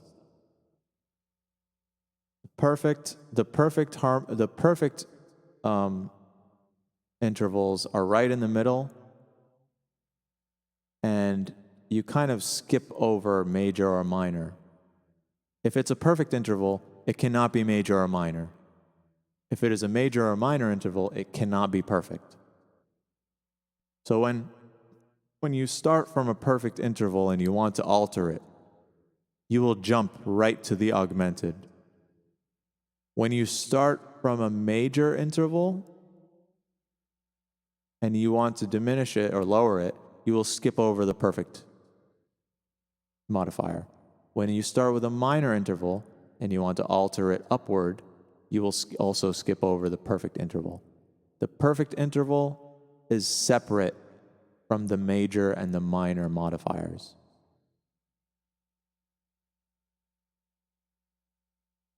So in practice, if I were to take a fifth, a perfect fifth, and I were to augment it to make it sound like a minor sixth, it would not be called a major fifth. It would be called an augmented fifth.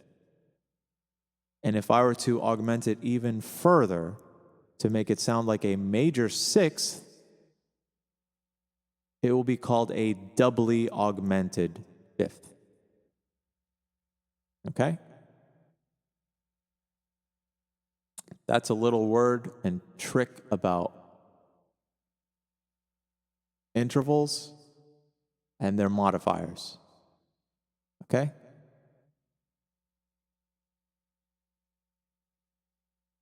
It says right here I should be bracketing these things. I didn't update this picture in a while, but it's still useful. All this stuff's useful.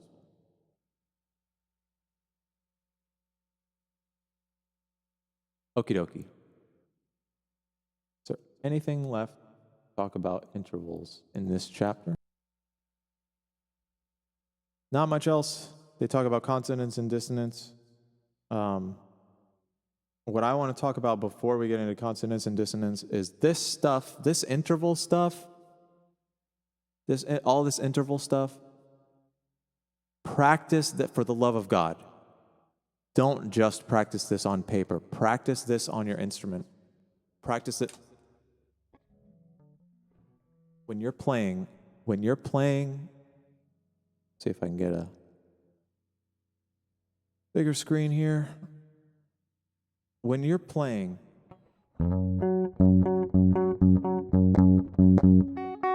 intervals.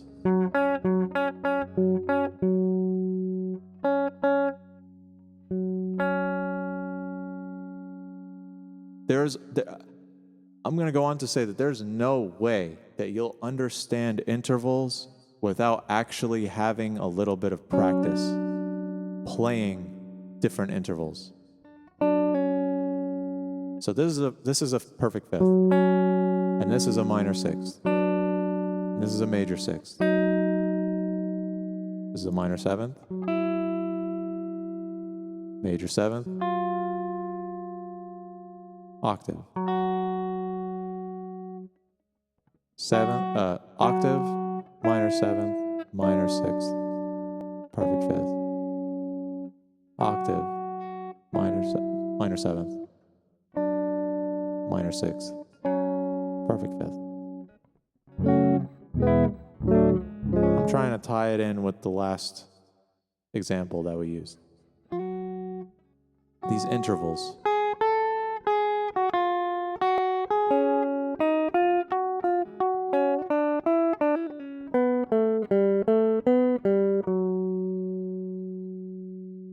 That was a nice little minor second I used there.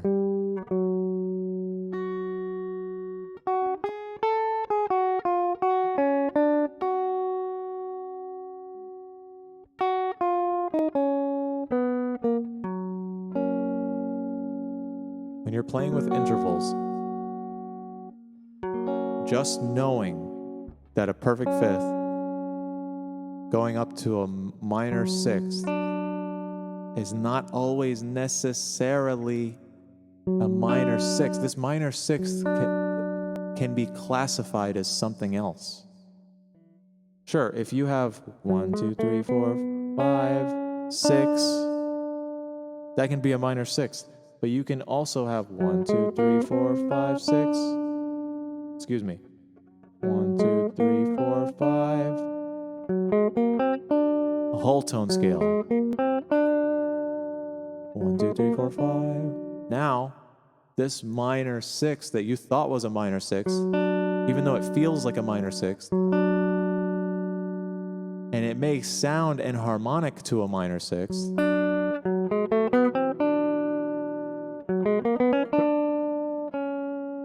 if you use it in the context of a whole tone scale, 1, 2, 3, 4, 5, it's the fifth note of a whole tone scale. It's not necessarily a sixth anymore. Now, it's an augmented fifth. 1, 2, 3, 4, 5.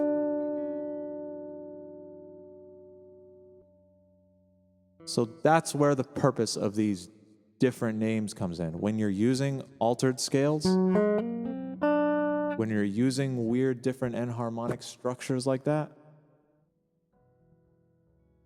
that's where all of this stuff really, really shines. Because technically when you write it down, it's not going to be a sixth interval. It's going to be a raised fifth, an augmented fifth. Okay? It's important to make that distinction. It's important to make these distinctions. Even though they sound the same, even though they're enharmonically the same, their function is completely different. Okay? That's something that will be stressed further in the middle part of this book, is function. It's not just what it sounds like. What it sounds like is great, and you can use what it sounds like as a trick, as a really, really good trick, as an effect, as a common chord, as a common tone. You can use enharmonic spellings to your advantage, but you have to understand the true function of a perfect fifth, of an augmented fifth versus a minor sixth. See what I'm saying? When I'm playing something in the harmonic minor scale,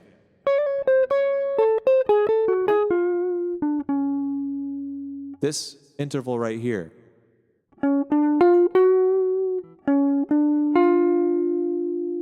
it looks like and sounds like a third. It sounds like a minor third.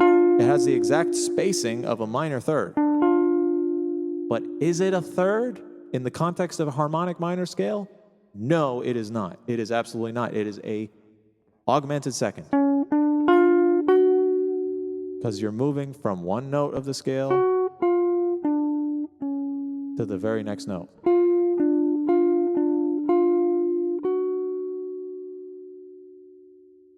you see? See what I'm talking about?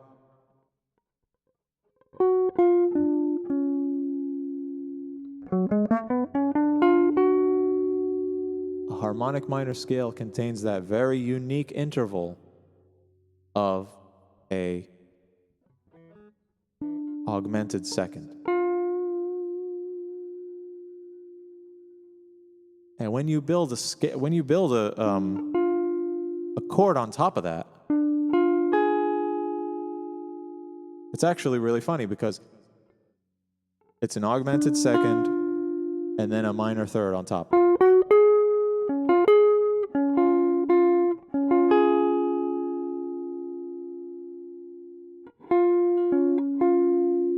Nope, excuse me. When you build a chord, a diminished chord, fully diminished chord,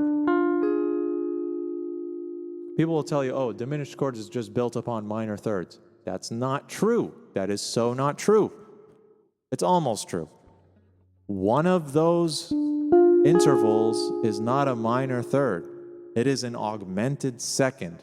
And it is so important to know that distinction, because when you know where that augmented second is in the scale and in the chord relative to the scale that it's using, you will find that it points to the root. It shows you where the root of the chord of the scale is. It's very important to not misname the intervals. They're distinct. They are absolutely distinct. A minor third is not the same as an augmented second. Even though in a vacuum they sound the same, they have completely different functions. Okay? Okay.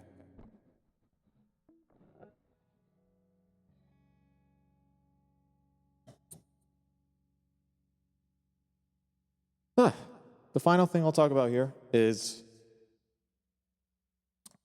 consonant and dissonant intervals.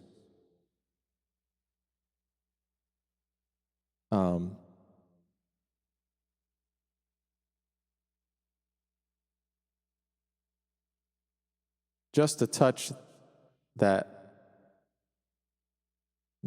major and minor thirds, the sixes, the fourths, and the fifths are consonant.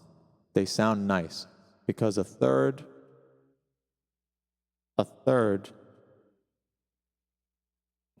will ring with itself. A fifth and a fourth will ring nicely.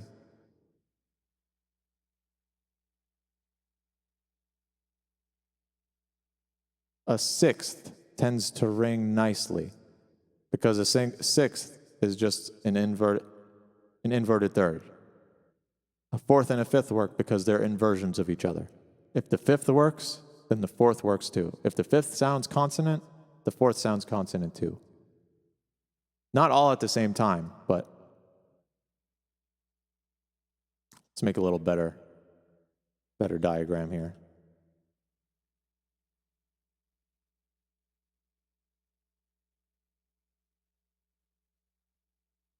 All right, we hear.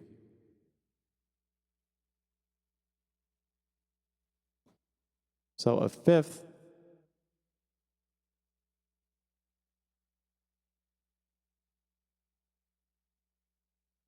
or third, whatever. So a third sounds good. And a fifth sounds good. And those inversions will also sound good.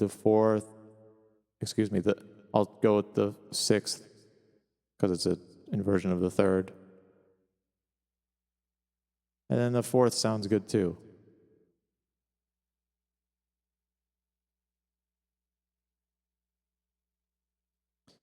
The seconds and the sevenths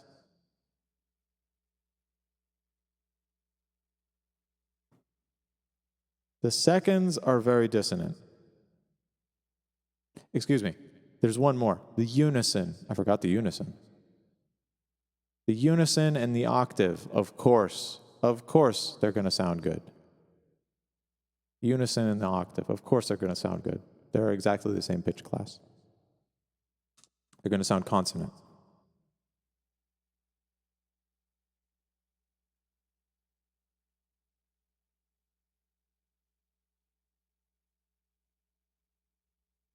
They say that the perfect, so pretty much everything except for the second.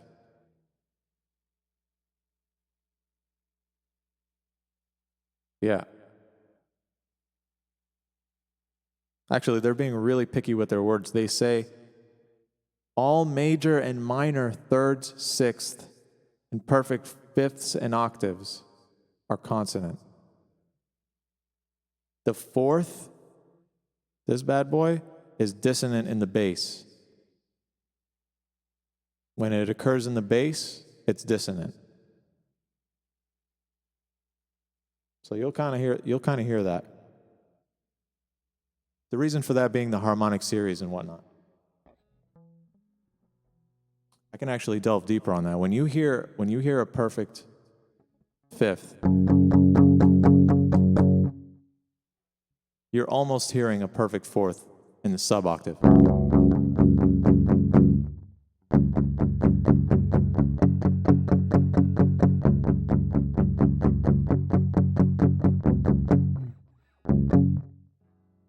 Maybe I'll demonstrate at a separate time when my fingers are with me.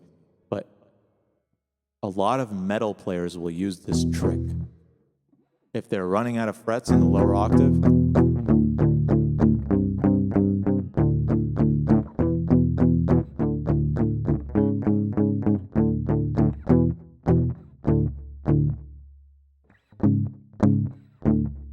you see that?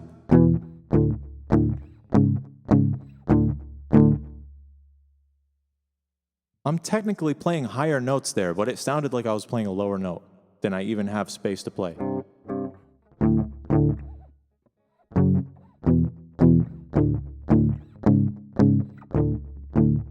Technically, these notes are higher than these notes.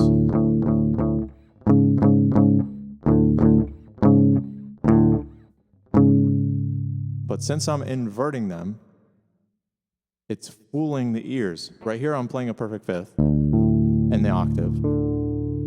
And right here, I'm only playing a perfect fourth.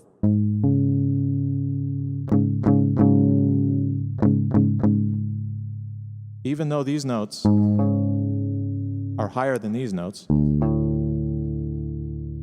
in context, it sounds lower.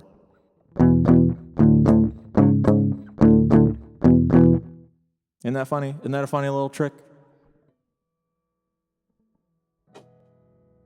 The dissonance comes with reasoning with the harmonic series. I'm not going to get into that right now. But that's why they mention that here. Because I'll get into it a little bit. Because the harmonic series, especially in the bass, is so low, when you play a bass note way down. Is it working? Do I got it on here?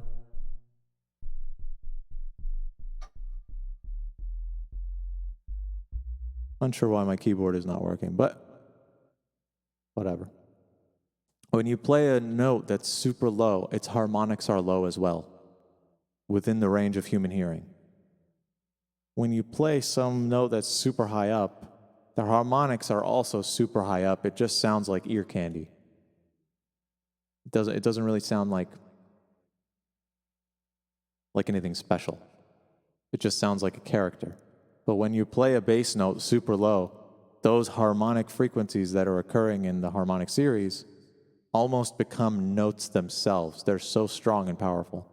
So when you play low notes, you're in danger of almost stepping on the harmony. You're forcing a certain series of harmonic series onto the piece of music when you play a bass note so low. That's why the bass dictates the sound. the bass is the fundamental. So if you have a super low fundamental, its harmonics are also low, which if you're writing music, harmonic music, which has more than one note, those notes from the harmonics from the bass are going to overlap with the melody that you're writing within the same range. Typically, the soprano overlaps. But that's not always the case because people can control the timbre of their bass to minimize those harmonic frequencies, to just get a bass note. Usually that's what happens. They'll cut off a bunch of frequencies up at the top from basses, just to get the fundamental so that it's not stepping on any other parts. All right. So where was I? Consonants and dissonance. They say that only the major and minor thirds and sixths and perfect fifths and octaves are consonant. They say this, so that means that all this diminished, the diminished and augmented and doubly augmented, all that stuff is dissonant. So when you have an augmented unison, sounds weird to say, but an augmented unison, that's the same as a minor second, which is very dissonant. Two half steps right next to each other is super dissonant.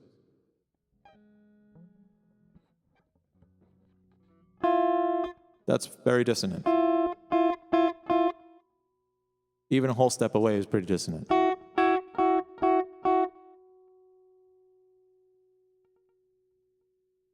A minor third is pretty consonant. A major third is pretty consonant. Perfect fourth is consonant sometimes.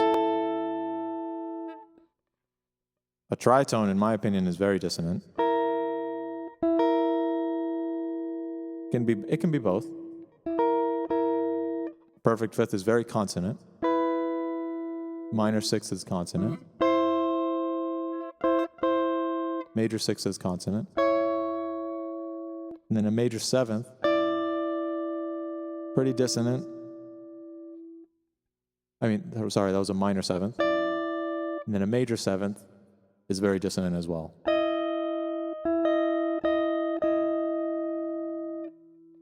If you want to go higher, you have ninths, which are also dissonant in my opinion. And in the book's opinion, because a ninth is equal to a second. And then you have 11ths and 14ths and all that. All right. That becomes just overlapping with the major and minor sixes and thirds and stuff. The point they're trying to make is that some of these intervals are consonant and some of them are dissonant. And it's important to recognize which ones are which. It's important to realize that notes that are close together, super close together, their wavelengths rub too much to be smooth. Now, you can absolutely put two notes that are close together, but you have to realize that you're creating a certain type of dissonant, certain type of jazzy type sound. All right. That's pretty much enough of that. I think I've talked for more than, how long is this? 2 hours, 19 minutes. I think that's enough class for chapter 1. We're going to play you out with some guitar.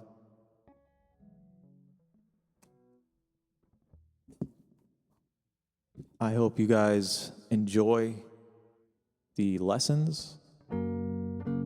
Like, share, and comment, and subscribe, and all that stuff. It boosts the algorithm for me or whatever. It boosts my place in the algorithm.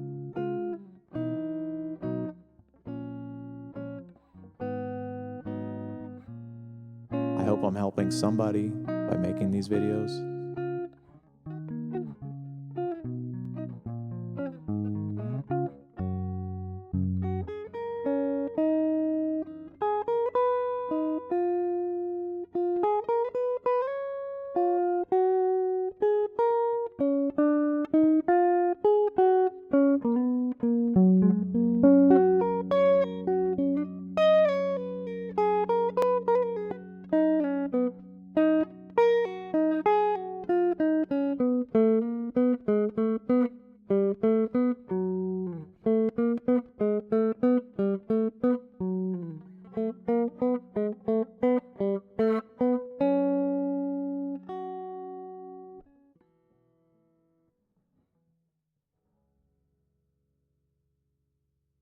So that being said, we'll catch you on the next chapter where we go into